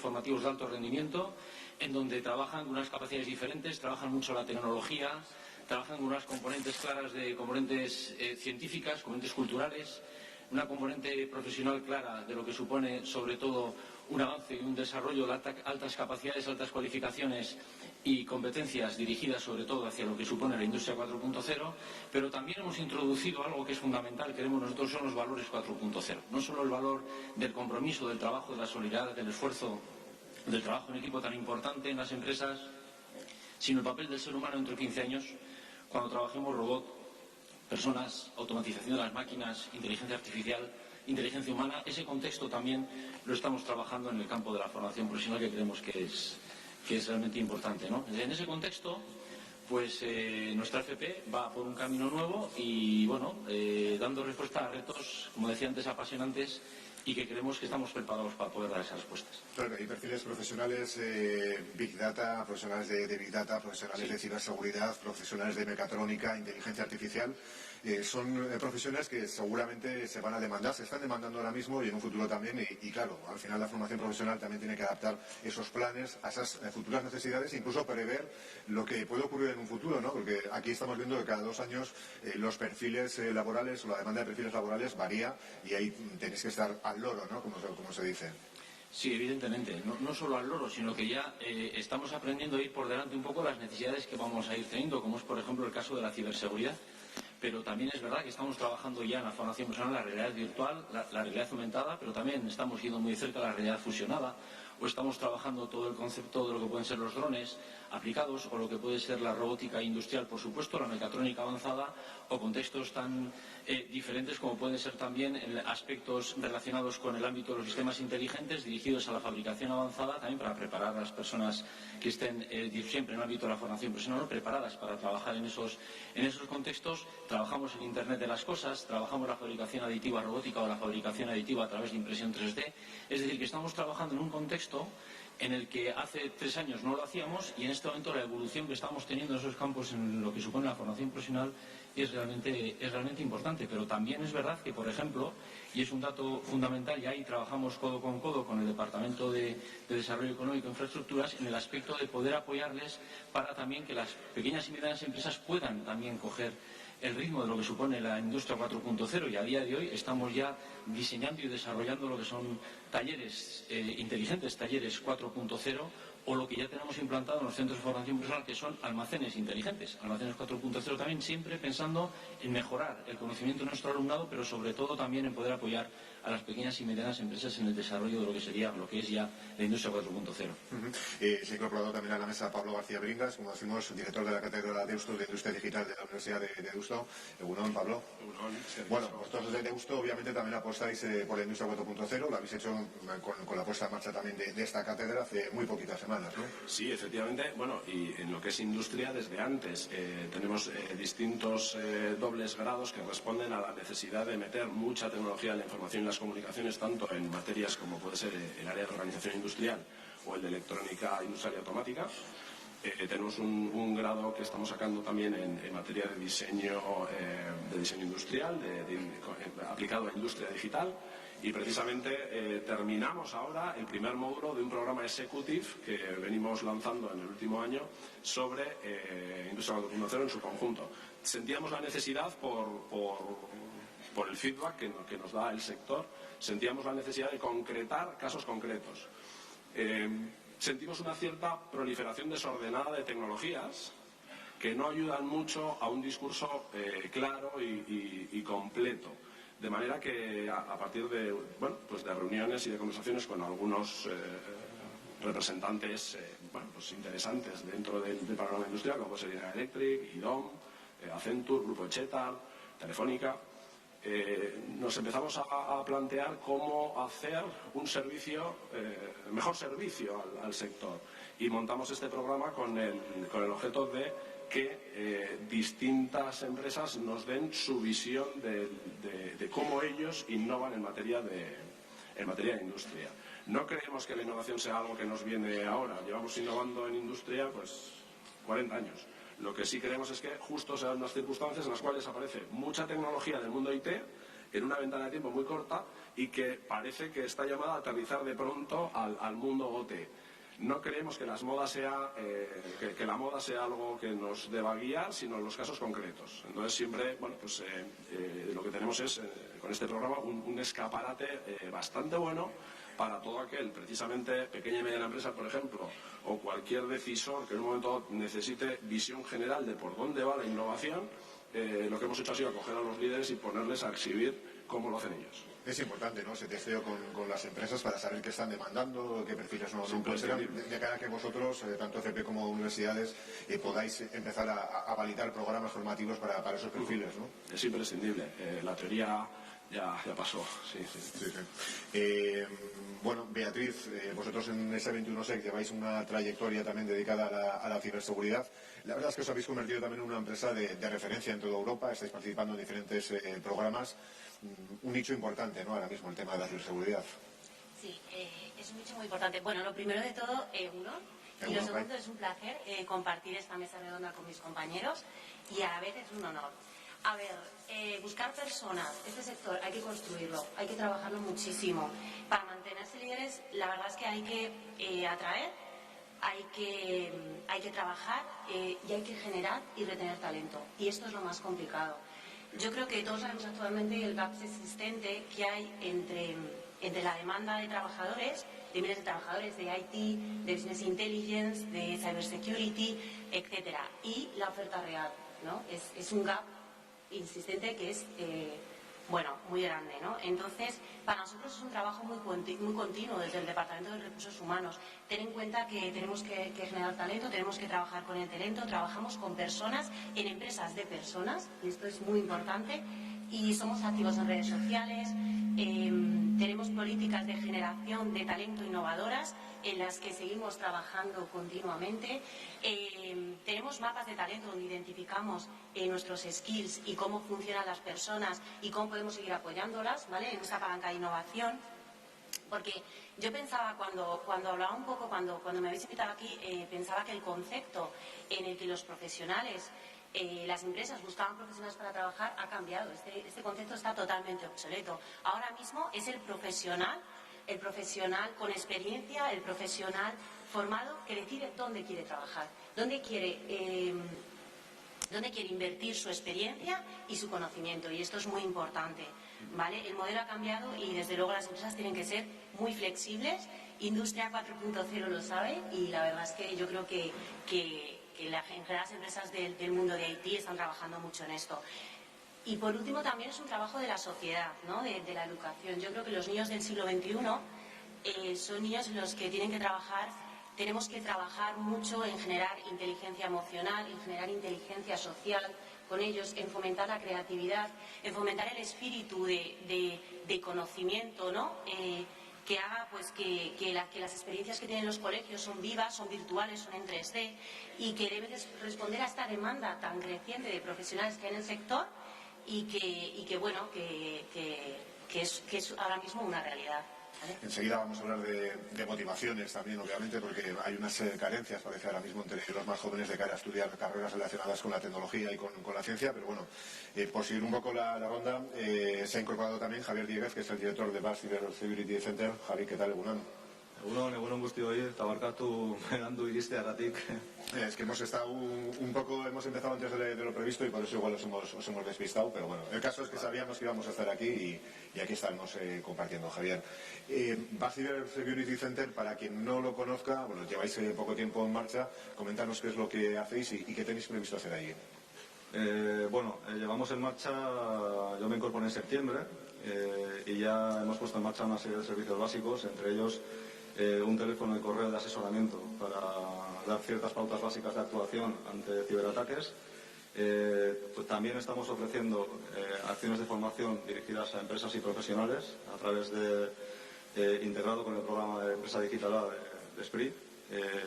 Y con intervenciones como esta tratando de contribuir a generar cierta sensibilización y concienciación global en lo que es la sociedad vasca en relación con la aplicación de ciberseguridad como un elemento clave, no solamente a nivel económico, empresarial o de gobierno, sino también a nivel social. Era importante, ¿no?, poner en marcha una iniciativa como esta. Me imagino que la demandaban y que, bueno, ya está aquí, poco a poco, como dices, hay que crecer, hay que multiplicar un poco la operatividad, pero era importante, ¿no?, su puesta en marcha. Sí, yo diría que además de importante era necesario. Como digo, la sociedad ha cambiado y sigue cambiando. Internet y la interconectividad ha transformado la manera de relacionarse entre personas, la manera de hacer negocios e incluso la manera de gobernar, ¿no? Entonces, el gobierno vasco entiende que los servicios electrónicos públicos tienen que ser confiables, que las empresas tienen que ser competitivas e innovadoras y que las personas, como decía mi compañera, tienen que tener habilidades para desempeñarse con medios digitales de manera competente, para unificar todas las actividades y coordinarlas que sirvan a estos propósitos. El gobierno vasco crea el Basque Cyber Security Center para que actúe como punto de encuentro en ese ámbito. Álvaro, ITS Security, sois una empresa que lleváis 10 años de trayectoria. Me imagino que tras cuestiones como el famoso WannaCry, que parece que poco a poco se va olvidando, pero es una amenaza que sigue ahí, ¿habéis vosotros detectado un mayor interés por parte de las empresas, las pymes y las grandes empresas? Yo creo que están bastante concienciadas, ¿no?, pero por parte de las pymes de tener que empezar a securizar sus sistemas digitales. Sí. Pues evidentemente el acontecimiento de WannaCry en mayo de este año pues sí que hizo, digamos, acentuar un poco la importancia de la ciberseguridad, ¿no?, en las empresas.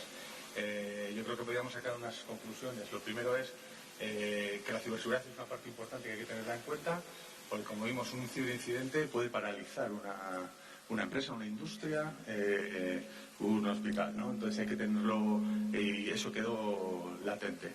Pero también la conclusión que podríamos sacar es que en materia de divulgación, y ya que lo hilo con el Centro Vasco de Ciberseguridad, que una de sus labores es la divulgación, ¿no?, y concienciación, pues hay mucho por hacer. Hay mucho por hacer. Pero muchas no sabían qué hacer.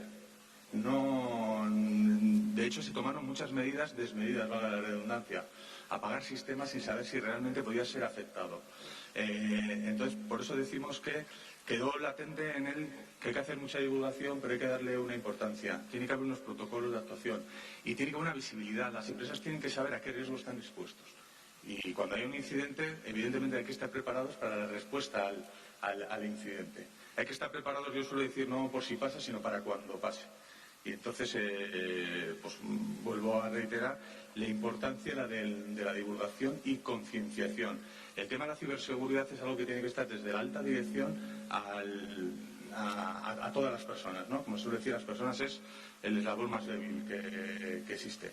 Y por eso, ya que estamos hablando también de formación, pues también tiene que hacer una formación a las personas en materia de ciberseguridad, porque la ciberseguridad es una cosa de todos, no solo del informático o de la empresa que lleva los sistemas, sino de todos los miembros de la empresa. Es un formato mesa-debate, o sea que si queréis alguno intervenir durante las conversaciones de alguno de vuestros compañeros lo podéis hacer. Siguiendo contigo, Álvaro, la verdad es que la amenaza está ahí. Hay datos de la Ertzaintza, 2.400 ataques a empresas diarios. La verdad es que son datos que asustan y yo no sé hasta qué punto, pues bueno, las empresas realmente son conscientes de que esto está ocurriendo todos los días, más allá de ataques puntuales como el famoso WannaCry, etcétera, etcétera. Vamos. Todavía, como decimos, ¿no?, mucha labor de concienciación, porque todavía cuando hablamos de ciberseguridad hay muchas empresas que todavía están pensando, hablo a nivel local, que bueno, esto es cosa de las grandes multinacionales, que es ciencia ficción, que no va a suceder, y ahí tenemos los datos de la Ertzaintza, que está creciendo exponencialmente las denuncias que hay en todos los territorios del País Vasco, y esas son las que se denuncian. Quiere decir que esto es muchísimo más de las denuncias, porque muchas veces no se denuncia por miedo un poco a lo mejor a la reputación de la empresa o por aceptar que he podido tener un ciberincidente. Aquí también estamos hablando del nuevo reglamento. El año que viene hay un nuevo reglamento de medida de seguridad, el RGPD, y normativa que ya va a exigir que nos pongamos las pilas en materia de ciberseguridad, porque va a exigir, uno de los indicadores que va a exigir es que si hay un ciberincidente en 72 horas, yo pueda comunicar, la empresa que haya tenido la amenaza, sea capaz de identificar que ha tenido un incidente y lo tiene que notificar. Es decir, eso lo que va a hacer es que actuemos, que nos pongamos las pilas, que tengamos un plan de actuación, que invirtamos en ciberseguridad, en medidas de seguridad y sobre todo en tener unos buenos protocolos de actuación. Javier, el centro va a trabajar coordinado con la Archancha, como no podía ser de otra manera, pues bueno, pues también para estar atento a todo lo que ocurre e intentar ayudar a las empresas, ¿no? Sí, así es. Nuestra función principal con la Archancha, como no puede ser de otra manera, es tratar de dotarles de herramientas más estado del arte y también asesorarles sobre dónde obtener información, porque una vez que comienza la faceta, digamos, de investigación y persecución del delito, eso es una función policial. El Basque Cyber Security Center es un organismo no policial y por lo tanto nosotros ahí no tenemos competencia. Nuestra función es un poco anterior y sobre también ir un poco por delante de ellos, llevándoles hacia foros donde puedan aprender de otras experiencias.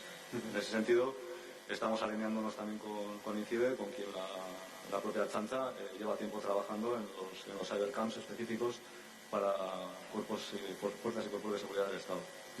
Me voy de nuevo a esa esquina, Jorge, para hablar de vocaciones. Es un tema que habíamos dejado ahí aparcado. La verdad es que se comenta que entre los más jóvenes no están existiendo vocaciones por carreras relacionadas con ingeniería, tecnología, ciencia. Preocupa de manera especial también el tema de las chicas, ¿no? de las mujeres que no se incorporen a estos sectores. Son dos gaps que existen ahora mismo, ¿no? Bueno, sí, no es que se comente, es que es un dato real y preocupante. Es decir, en el aspecto, sobre todo, habría que matizar también. Cuando hablamos de Industria 4.0 en todo el contexto que supone, por ejemplo, el campo de la informática, estamos con mucha gente, no hay problema, y vamos a andar, podemos preparar personas sin graves problemas, y sin embargo, en el campo de la fabricación sí tenemos serios problemas para que los chicos, chicas jóvenes, chicas sobre todo, pero también chicos, opten en primer lugar por intentar entrar a una formación más dirigida a lo que sería la industria, ¿no? Llevada también la industria clásica, industria avanzada, la industria 4.0, como estamos hablando hoy aquí. Nosotros lo que estamos haciendo ya desde el Departamento de Educación es incidir en acciones ya en chicos y chicas, niños y niñas de primaria y de secundaria, para que vayan captando la importancia que tiene el ámbito de lo que supone, ¿no? El desarrollo de la propia industria en nuestra economía, pero también en la importancia que tiene el conocimiento de las ciencias, de la tecnología, de la ingeniería, de las matemáticas, en el aspecto de su propia vida, en su propio desarrollo, a su futuro, ¿no? Y ese aspecto se va a incidir desde el ámbito de la educación y en el campo nuestro también en el ámbito de la propia formación profesional, pues para convencer, ¿no? La importancia que tiene para luego salgan a trabajar desde el FP o continúen estudiando por la universidad. Y hay un dato, algo muy importante que decías con toda la razón. Es importantísimo que esté concienciado desde el director general de la empresa al último trabajador o trabajadora de la misma. En nuestro caso, no solo nos preocupa el alumnado, nos preocupa mucho el profesorado. Es decir, no solo el profesorado que va a impartir el conocimiento necesario para que nuestros chicos y chicas conozcan o puedan trabajar en el ámbito de la ciberseguridad, sino que nuestros profesores y profesoras del ámbito de la fabricación, por ejemplo, conozcan lo que es la importancia que tiene la ciberseguridad y la transmita al alumno, aunque no vaya a ser el especialista en ciberseguridad, pero sí entiendan el problema, la preocupación que nos tiene que trasladar lo que esto supone en base a nuestra propia seguridad, no la seguridad de nuestro tejido productivo. Pablo, cuando ponéis en marcha vosotros una cátedra como la de Industria Digital, me imagino que al final tenéis que encontrar, hilando un poco con lo que decía Jorge, ¿no? Profesorado, profesionales cualificados para impartir materias en diferentes áreas, Big Data, inteligencia artificial, etcétera. Cuesta, ¿no? Me imagino que costará encontrar perfiles de profesores, o igual no, igual tenéis suerte. Como lo tenemos orientado, no nos hace que cueste mucho, porque tiramos de profesionales de empresa, profesores de los cuales sabemos que tienen un conocimiento trascendente en la aplicación, con lo cual lo que es el profesorado no nos preocupa demasiado. Contamos con gente muy buena. Lo que tenemos como objetivo fundamental es lo contrario, generar todo el talento que hace falta. La cátedra nace con un estrés de generar talento en todas estas materias de las que estamos hablando. Ciberseguridad, pues efectivamente la diferencia que hay entre lo que tenemos, los profesionales que tenemos y el número de profesionales que hace falta es terrible. Estamos de acuerdo con eso. De hecho, estamos construyendo un nuevo programa ejecutivo en ciberseguridad, retomando el máster en seguridad que tuvimos durante 11 años, desde 2003 a 2014, con colaboración de todos los líderes del sector. Lo que sí creemos también, y hilándolo un poco con la primera pregunta de por qué puede darse esa paradoja de que tenemos 100% de colocación en todas las carreras de ingeniería industrial, 93% en informática, se colocan de media en 3,5 meses después de acabar sus estudios, quien no lo hace mientras está estudiando, y a la vez tenemos serios problemas para todas las universidades en general, para pues que la gente, cuando toma su decisión a los 17 años, la gente, los estudiantes, las familias, cuando toman esa decisión tan importante a los 17 años, más o menos, no consideran de una forma más natural que el hecho, y es un hecho, que una carrera profesional muy buena, con un desarrollo personal muy potente, está en el mundo de la industria. También tenemos talleres en secundaria y nos vamos a los colegios, efectivamente, con la misma vocación por el asunto de las chicas. Yo doy clase de Algebra primero y efectivamente tengo un grupo de 75 personas, de las que tengo una mayoría terrible de chicos y 6 chicas estupendas, pero que son 6. De alguna manera creo que se vende, no hemos vendido muy bien, probablemente ninguno, la aplicación social de la ingeniería. De manera que si nos centramos solamente en hacer eficiente una máquina, sin dotar de valores a lo que estamos haciendo, pues probablemente hay una parte de la población que dice, joder, esto no tiene mucha implicación social. Y es un reto, un guante que tenemos que coger entre todos. Fíjate que a mí me da la sensación de que aquí en Euskadi hay mucho talento joven, ¿no? Porque luego participamos en competiciones de la FES Lego League, etcétera, y hay equipos de Euskadi y de Navarra que son punteros y que quedan campeones a nivel estatal. Hay un montón de semanas de la ciencia Trastea, etcétera, donde a los chavales se les ve jugar con robots, programar con Arduino. No sé, desde este momento parece que se ve que hay cierta predisposición, pero no sé si luego eso llegará a convertirse también en una vocación, ¿no? Hay algunas materias que son muy vocacionales. La ciberseguridad, por ejemplo, es una materia muy vocacional. Por ejemplo, nosotros en la uni, en el centro tecnológico, contratamos a un chaval con 16 años, pues porque nos había dicho que estaba interesado en materia de seguridad, que se había sacado un certificado profesional de test de intrusión de Cisco y que le gustaría trabajar en nuestro grupo de seguridad antes de cursar los estudios universitarios. Y le dijimos, por supuesto, que adelante. Pero es una de las materias que tiene, digamos, más vocación. Pero sí que es cierto que todos tenemos que remar en la misma dirección. Si luego, pues al final se frustra ese perfil profesional, pues porque normalmente son perfiles que tienen pasión por la innovación. Entonces, si no interpretan que están desarrollándose personal y profesionalmente lo suficiente, pues efectivamente se cambian de sector. Cuando decimos que los nacidos en el milenio, más o menos, como hablábamos antes, si empezamos a decir que son distintos, es que son distintos. Cualquiera de nosotros que estemos en la sala, que hayamos tenido que hacer entrevistas para contratar gente, hayamos contratado gente, sabemos de lo que estamos hablando. Es que como el proyecto de empresa no vaya alineado con lo que él cree que es su papel en la vida, puede tener unas condiciones fantásticas que antes cualquier ingeniero hubiera aceptado sin duda, y en este caso te dicen que no, que es que el proyecto tiene que ser más complejo. Beatriz, además, sí, quería matizar un tema. Es un tema importante que se cambien de sector, pero lo es aún más que se cambien de comunidad autónoma, porque ese talento lo perdemos, ya no lo pueden desarrollar ni en un sector ni en otro, y es un talento que ya es difícil hacerlo volver, sobre todo en edades pues como los 25 o 30 años, en el que la gente empieza a formar sus familias, y luego motivarlos para volver requiere una serie de contexto que a veces no somos capaces de generar. Le quería preguntar a Beatriz, en ese 21SEC, los primeros trabajadores que se incorporaron fueron de una forma un poco inhabitual, ¿no? A través de un congreso hack, ¿no? Hack es bueno en este caso. Me imagino que a vosotros os cuesta, como a todas las empresas de ciberseguridad, encontrar profesionales, y además, se dan diferentes circunstancias, una falta de profesionales, que en Guipúzcoa hay muchas empresas también dedicadas a este sector. Me imagino que tenéis problemas, ¿no?, a la hora de encontrar buenos profesionales. Sí, a ver, en esta parte estamos trabajando muchísimo. Somos la empresa pionera, la verdad, en ciberseguridad en País Vasco y a nivel nacional. Pero, a ver, si hablo de comienzos, los comienzos no fueron fáciles, fueron complicados. Trabajábamos muchísimo con la contratación de personas mediante networking interno, porque sigue siendo un sector pequeño, pero en aquel momento lo era más, ¿no? Entonces, sacamos al hacker de un entorno más doméstico, de pasarlo a hacerlo como hobby, a pasarlo a hacerlo de forma profesional. Y esto es algo complicado, ¿no? Entonces estuvimos trabajando muchísimo. Yo creo que desde los inicios S21SEC siempre ha estado muy concienciado con 3 acciones, que continuamos muchísimo con ello y que ha sido la línea, yo creo, de todos los años de trabajo y experiencia. Uno de ellos fundamental es la generación de talento. O sea, yo en mi día a día, una de mis preocupaciones fundamentales es generar talento.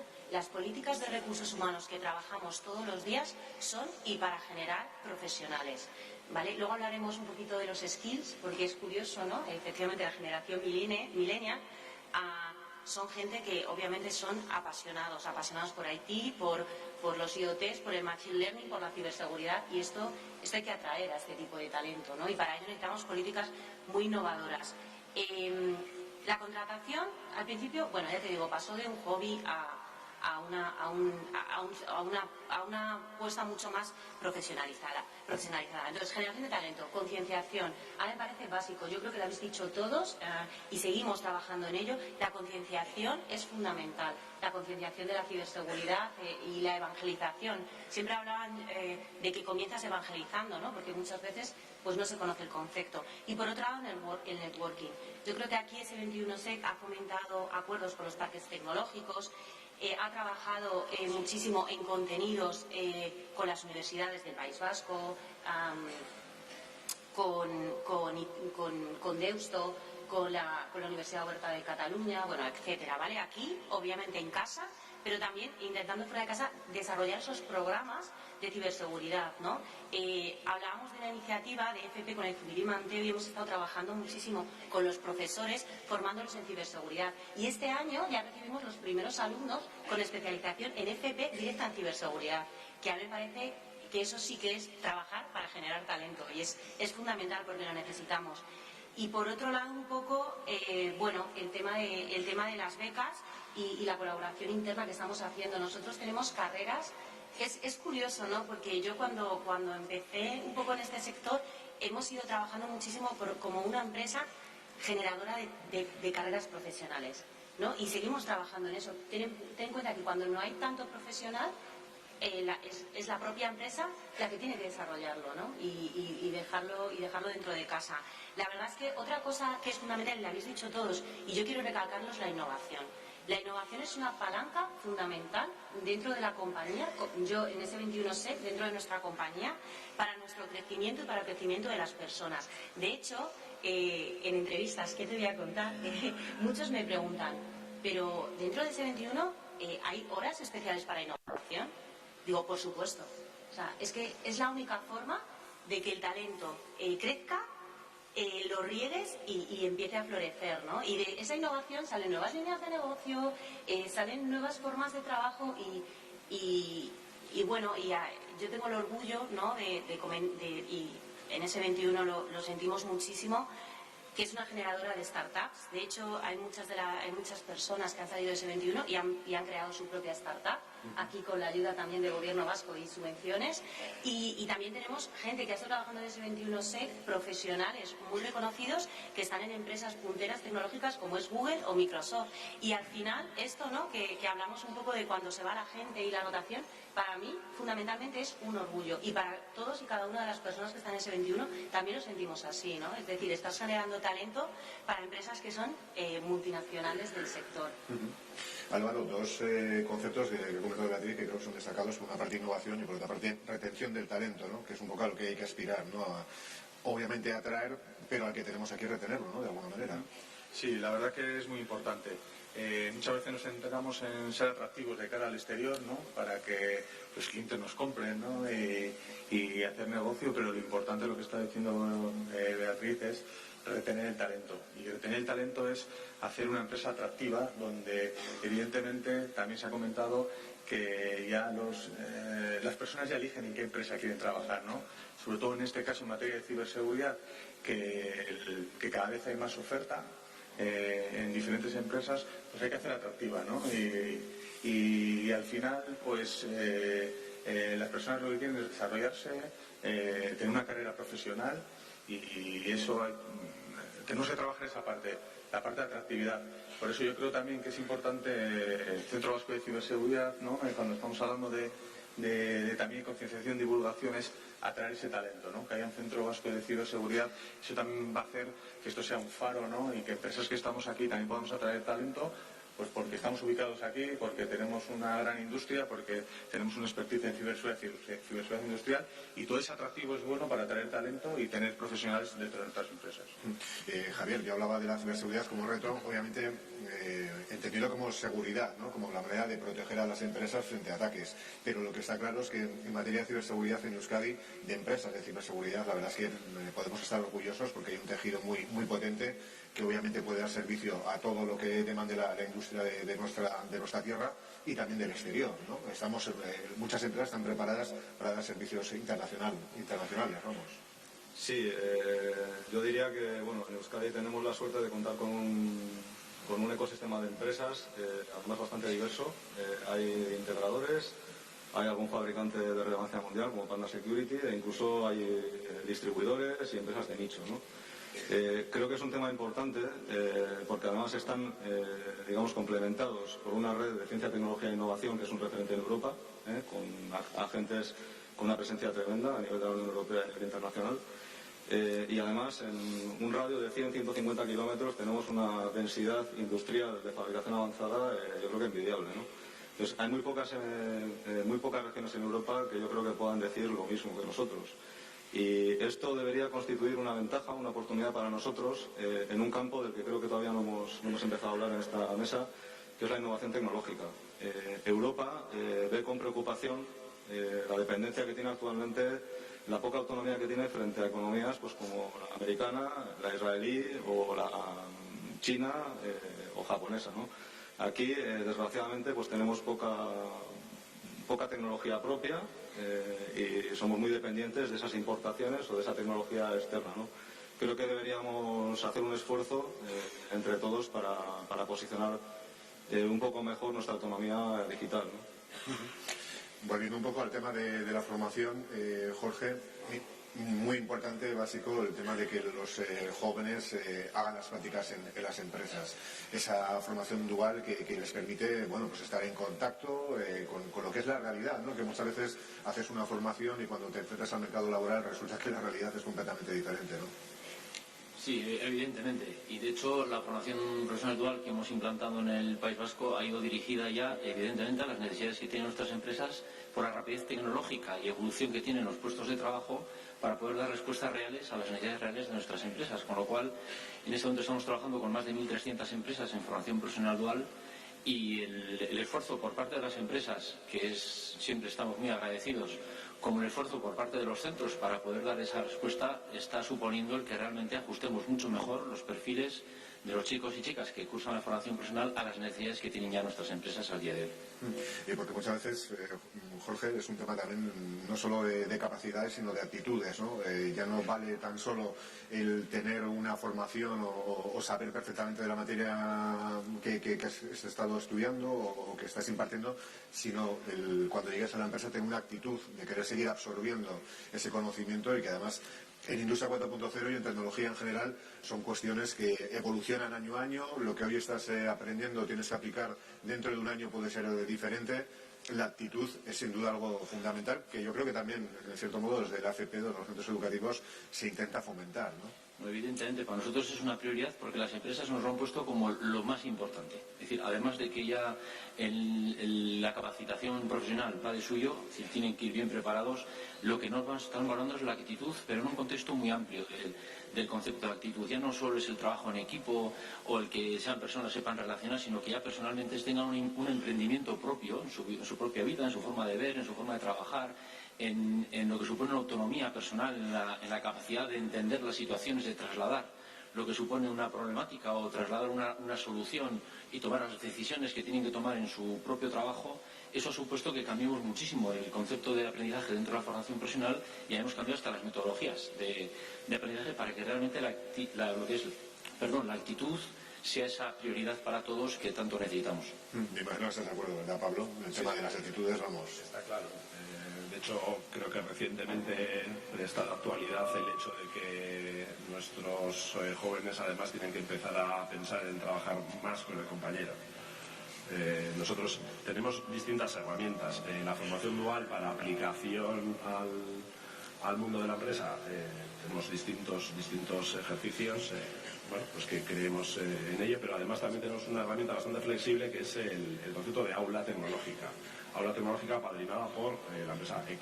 Entonces, pues tenemos distintos ejercicios en los cuales la necesidad de talento es el disparador de todo, prácticamente siempre, en los últimos 5 años largos. Con lo cual lo que hacemos es, sabiendo que hay pocos ingenieros que van a salir, metemos a las empresas en los grados, de manera que con gente de tercero de carrera, cuando vamos a los másteres, nos vamos a cuarto, nos vamos a tercero de carrera y ya desde ahí para arriba montamos pequeños proyectos dentro de esas aulas que sirven para satisfacer necesidades concretas del sector. Entonces, más allá incluso de los estudios de los grados. Al final es un poco también innovación, ¿no? Lo que comentaba antes Beatriz, intentar inculcar, ¿no? A todos los jóvenes pues esa querencia, ¿no? por seguir aprendiendo, que no sé hasta qué punto se puede detectar que es uno de los gaps que existe ahora mismo con el tema de Industria 4.0, no en cuanto a futuros profesionales, sino las personas que están ahora mismo en plantillas, ¿no? El querer adaptar sus conocimientos y recursos laborales a nuevas necesidades, como puede ser el manejo de una máquina, de un dispositivo de realidad virtual para hacer un mantenimiento de una máquina o algo así. No sé si vosotros en Deusto os encontráis con... En general tenemos unos cuantos casos de frustración y de que por ahí no. Y de hecho hemos corregido algún que otro proyecto ajeno. En general tenemos la sensación de que una cierta prudencia, y eso, bueno, el País Vasco prudentes somos, una cierta prudencia a la hora de marcarte objetivos que te vengan bien a ti en tu negocio, no que le vengan bien a la moda tecnológica.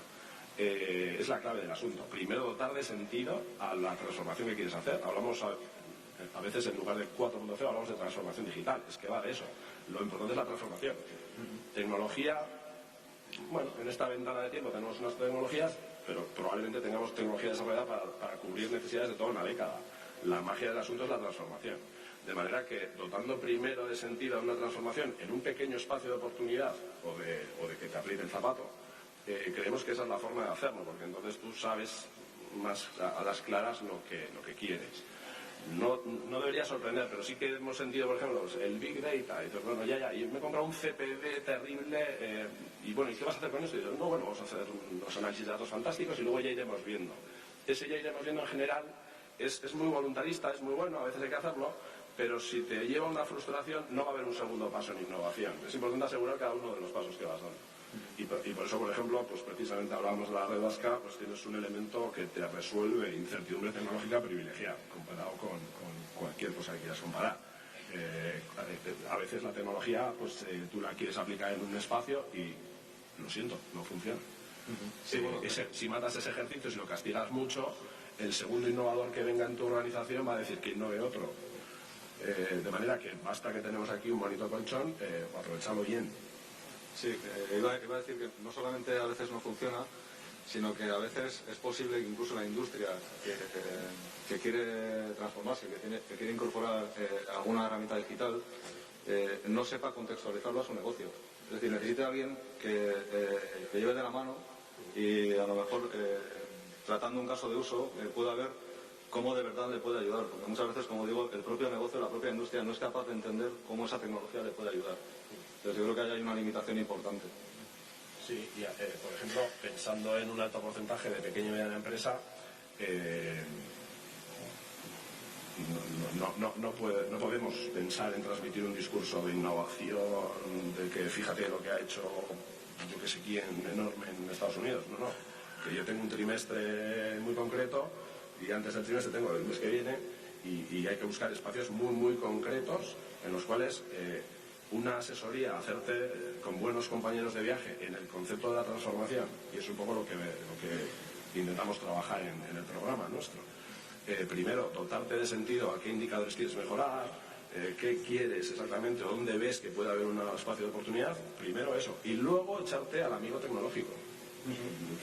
Sí, eso suele decir que al final lo que hace falta es una empresa o una pyme tener un plan estratégico y a partir de ahí ya decidir qué tecnologías, pero muchas veces se está haciendo al revés, ¿no? Se está diciendo, venga, yo me enfrento a un proceso de digitalización sin tener un plan estratégico de cara al futuro, y ese es uno de los problemas. Plan estratégico completo, estructurado, quizá tampoco. A veces la metáfora que nos contaba uno que sabía de esto de innovar sobre los 2 puntos, a veces tú plantas un primer punto y no sabes muy bien cómo se va a alinear hacia adelante con el segundo.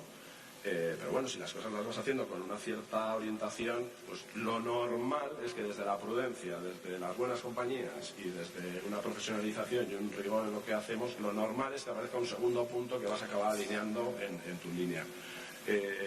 Cuando hablas de innovación, si usas muchos indicadores de lo que has venido haciendo hacia atrás, que es normalmente lo que hacemos en los planes estratégicos, te pierdes la posibilidad de que aparezca un indicador nuevo no sé dónde. Fíjate que es el bueno en los próximos 5 años. Nadie le decía a WhatsApp que es que el indicador bueno iba a ser, fíjate, pues que la gente se comunicara. Entonces, sí, un plan hay que tener, seguirlo, como sabemos, pero sí yo recomendaría dejar una cierta visión, una cierta flexibilidad en ese plan. Yo estando de acuerdo, si me permites, con lo que estamos comentando completamente, hay una cosa que tenemos que tener muy en cuenta, que es un problema, la velocidad. Es decir, toda esta reflexión es verdad, hay que tenerla y hay que tener claro hacia dónde vamos o qué objetivos necesitamos, pero esto es una velocidad enorme. Sabemos que si queremos seguir donde estamos hay que correr mucho, pero si queremos avanzar hay que correr muchísimo. Entonces, al final, cuando hablamos de la excelencia, por ejemplo, es algo importantísimo. Nosotros si hemos aprendido algo, trabajando con la Viceconsejería de Industria o con la Viceconsejería de Innovación, es que tenemos que ser efectivos. A nosotros nos piden efectividad. Es decir, ¿qué es la efectividad? Pues 4 conceptos pondría, ¿no? Eficacia, por un lado, saber qué tenemos que hacer. Eso nos lo trasladan desde las 2 viceconsejerías a nosotros en concreto. La eficiencia, hacer bien eso que hay que hacer. Rapidez, necesitamos hacerlo rápido.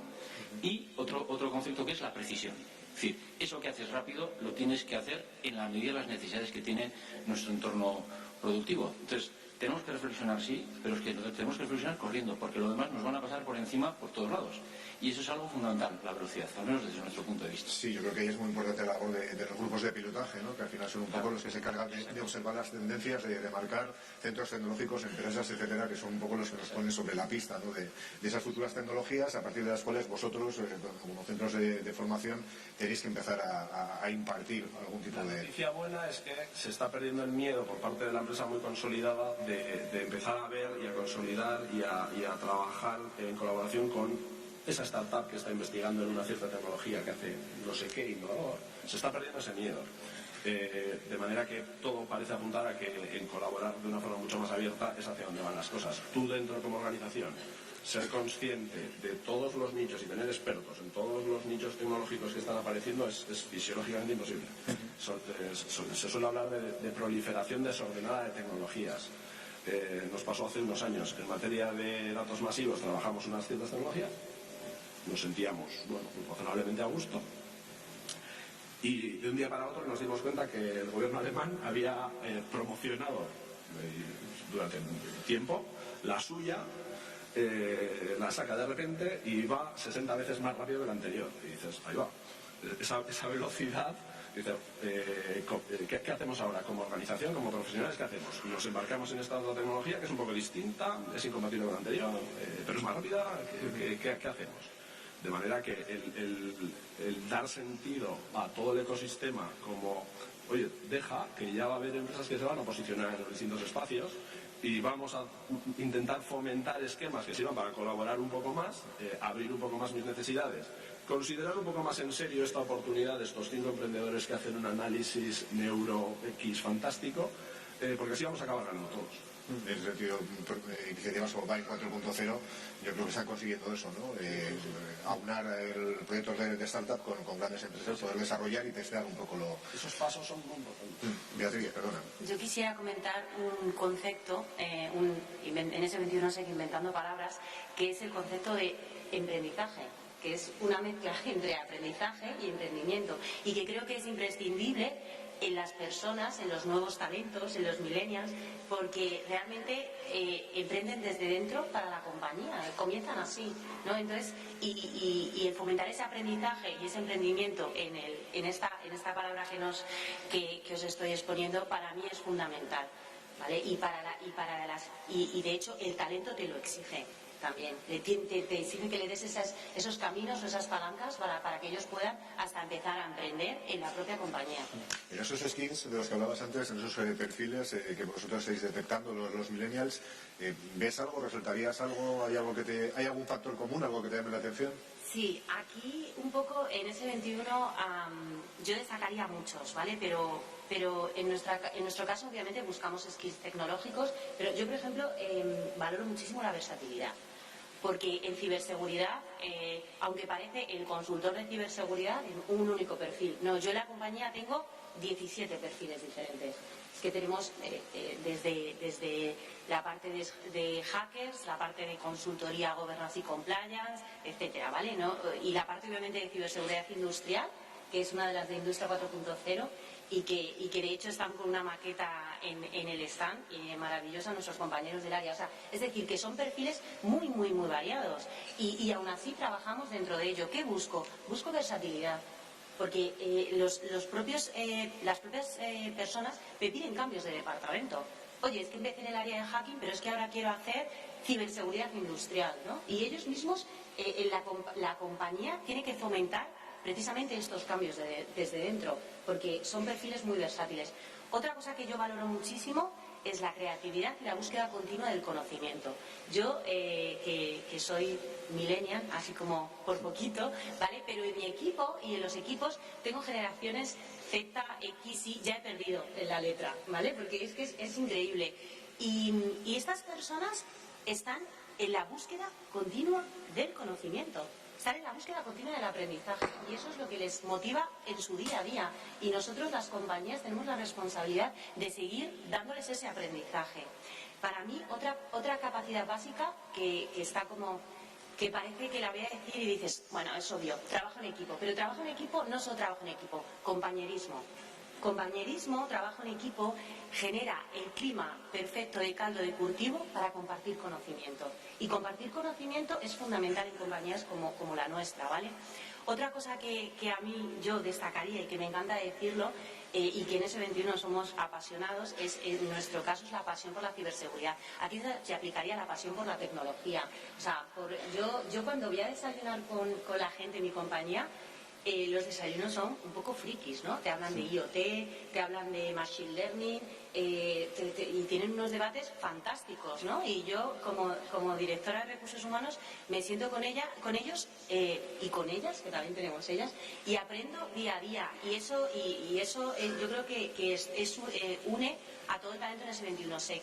Otra cosa que yo destacaría muchísimo, aparte de la pasión, que creo que es fundamental, y en FP y en universidad lo vais a ver, o sea, a mí me contagian todos los días de pasión. Yo espero contagiarles a ellos, pero ellos me contagian a mí. Son personas realmente que les interesa mucho aprender. O sea, quieren becas, oportunidades, innovación, etcétera. Y luego otra cosa para mí muy importante, y no sé si estáis de acuerdo, mis compañeros de mesa, es los principios y los valores, ¿vale? Sobre todo en el mundo de la ciberseguridad. El hacker ético es un hacker con principios, con valores. Y eso también lo valoramos y lo fomentamos muchísimo en ese 21SEC. Y por otro lado, lo más importante sería para mí, y yo creo que en esta mesa, si no lo vamos a hablar, es el tema de la internacionalización. En ese 21SEC, y por cierto, en Gobierno Vasco, he recibido maravillosas becas de internacionalización y hemos mandado a personas México, Brasil, Argentina, que voy a decir, y seguimos fomentando esto, ¿no? Y eso para nosotros también es fundamental porque es una palanca para abrir este mercado tecnológico a todo el mundo, ¿no? Álvaro, en el tema de la ciberseguridad, como comentaba Beatriz, es muy importante que los profesionales evolucionen, ¿no? Porque obviamente evolucionan también los tipos de ataques a los que nos tenéis que enfrentar, y también tienen que evolucionar el conocimiento y un poco las actitudes, ¿no? de vuestros profesionales. Sí, en este caso también cuando hablamos de ciberseguridad hay mucho autodidacta, que se le puede dar formación, pero sobre todo tiene que ser alguien que viva, que la apasiona en el mundo en el que está trabajando, porque es una evolución constante. Pero las amenazas están cambiando diariamente y por lo tanto el perfil tiene que cambiar, y el que está trabajando en ciberseguridad tiene que adaptarse, ¿no?, a las nuevas amenazas. Por lo tanto es una evolución constante en el que todos los días hay que estar aprendiendo. Por eso los perfiles que se suelen buscar es gente muy inquieta, gente que lo que le gusta, como digo yo, le guste trastear, ¿no? Le guste trastear, y bueno, sí, hablamos de un mundo friki porque evidentemente en el buen sentido, porque hay que estar todo el día trasteando, ¿no?, con los cacharros. Estamos hablando ahora, por ejemplo, y hay que darle importancia, ¿no?, de la ciberseguridad, ¿no?, pero hoy que estamos en el Basque Industry 4.0, la ciberseguridad industrial, que es, estamos hablando de automatización, de procesos. Es muy complejo, ¿no? Es complejo, es otro terreno de juego que hasta ahora, pues bueno, no estaba tan activo. La industria no estaba conectada, o no estaba conectada tanto, y ahora lo que estamos haciendo es exponiendo todo al ciberespacio. Por lo tanto, te encuentras con desafíos que son dispositivos, cacharritos, vamos a llamarlos así, que están conectados, que son diferentes a los del mundo IT tradicional, del ordenador, del servidor, si no son los PLCs que controlan una máquina. Entonces es complejo porque diariamente están saliendo diferentes dispositivos y tienes que conocer las modalidades que tienen y ayudar incluso a esos fabricantes a sacar dispositivos ciberseguros ya, ¿no? Ya desde la propia fabricación, sí. o por lo menos que tengan en mente seguridad embebida, ¿no? Seguridad embebida, porque es importante, ¿no?, para nosotros. Pero evidentemente tenemos que estar diariamente con cacharritos nuevos, cacharreando, intentando, como digo yo, atacarlos, ver dónde son sus vulnerabilidades y ayudar al fabricante a que los haga más ciberseguros. Javier, retos del Basque Cyber Security Center a corto plazo. Si tuviera que elegir una palabra para describir ciberseguridad, por empezar, yo diría confianza, ¿no? Entonces, desde esa óptica, el reto más inmediato que tenemos como unidad organizativa del Gobierno vasco es ganarnos la confianza de aquellos a los que estamos dirigidos a prestar servicio. Si tuviera que elegir una segunda palabra, elegiría colaboración.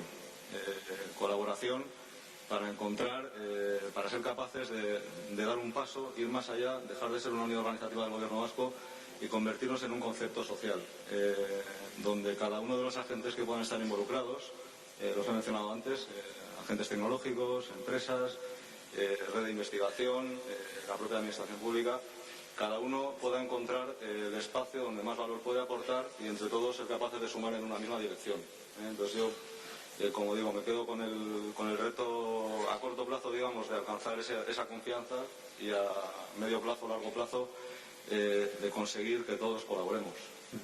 Vas a dar una masterclass ya esta tarde, en el final de este evento. También tenéis operativos un correo electrónico en castellano y euskera y un teléfono, pues para que todo el mundo le interese. Seguro que si hace una búsqueda en Google lo puede encontrar.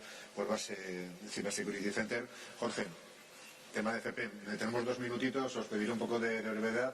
Retos, la FP en Euskadi, desde luego, comparada con otras comunidades, no gusta tampoco hacer mucho ese tipo de comparaciones de somos los mejores, pero desde luego sí que cuando hablas con gente de otras comunidades autónomas, dicen que es envidiable lo que se está haciendo en Euskadi. ¿Qué más se puede hacer? Relacionado con el Industria 4.0, por supuesto. Pues claramente, 2 palabras he dicho: confianza y colaboración. Nuestras empresas confían en la formación profesional, la formación profesional no les va a fallar. Eso requiere colaboración. En el Gobierno colaboramos y mucho, y con un departamento tan importante como el Departamento de Desarrollo Económico, para poder ir en el camino que a todos nos interesa. Y avanzar, sobre todo, nuestro trabajo es avanzar en preparar bien a las personas, prepararlas muy bien, para que realmente puedan dar respuesta a esas necesidades que estamos viendo aquí tan tan importantes, primero para ellas mismas, ¿no? Lo que nosotros llamamos el desarrollo humano sostenible, que para nosotros es vital, pero sobre todo pensando en la importancia que tienen nuestras empresas para el futuro de nuestro propio país. Pablo, Universidad de Deusto, la cátedra recién puesta en marcha, también tenéis el grado de Vitoria-Gasteiz. También, en un minutito te pediría un poco conocer los retos y qué es lo que vais a seguir haciendo en este sentido. Nosotros generar talento, pero siempre desde las dos palabras, es que me han gustado mucho. Si no confiamos entre todos de que lo que estamos haciendo tiene un sentido para nosotros, pero por supuesto tiene un sentido como país, el resto de cosas deja de funcionar, deja de ser útil. Me ha gustado mucho. Bueno, pues agradeceros a todos, a Jorge, a Pablo, a Beatriz, a Javier y a Álvaro, pues que nos habéis acompañado en esta mesa redonda hablando un poco de los retos a los que se enfrenta la industria 4.0 referidos a ciberseguridad y a formación. Y lo dicho, gracias a todos por estar aquí y gracias a todos por haber estado escuchando este mesa redonda debate de Dial 4.0. Gracias.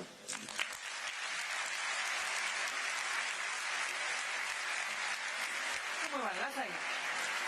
Bueno, se quieren ir, tienen mucha prisa, van a ir a tomar el café como todos los demás. Es solamente recordarles que a la vuelta del café volvemos con las sesiones paralelas.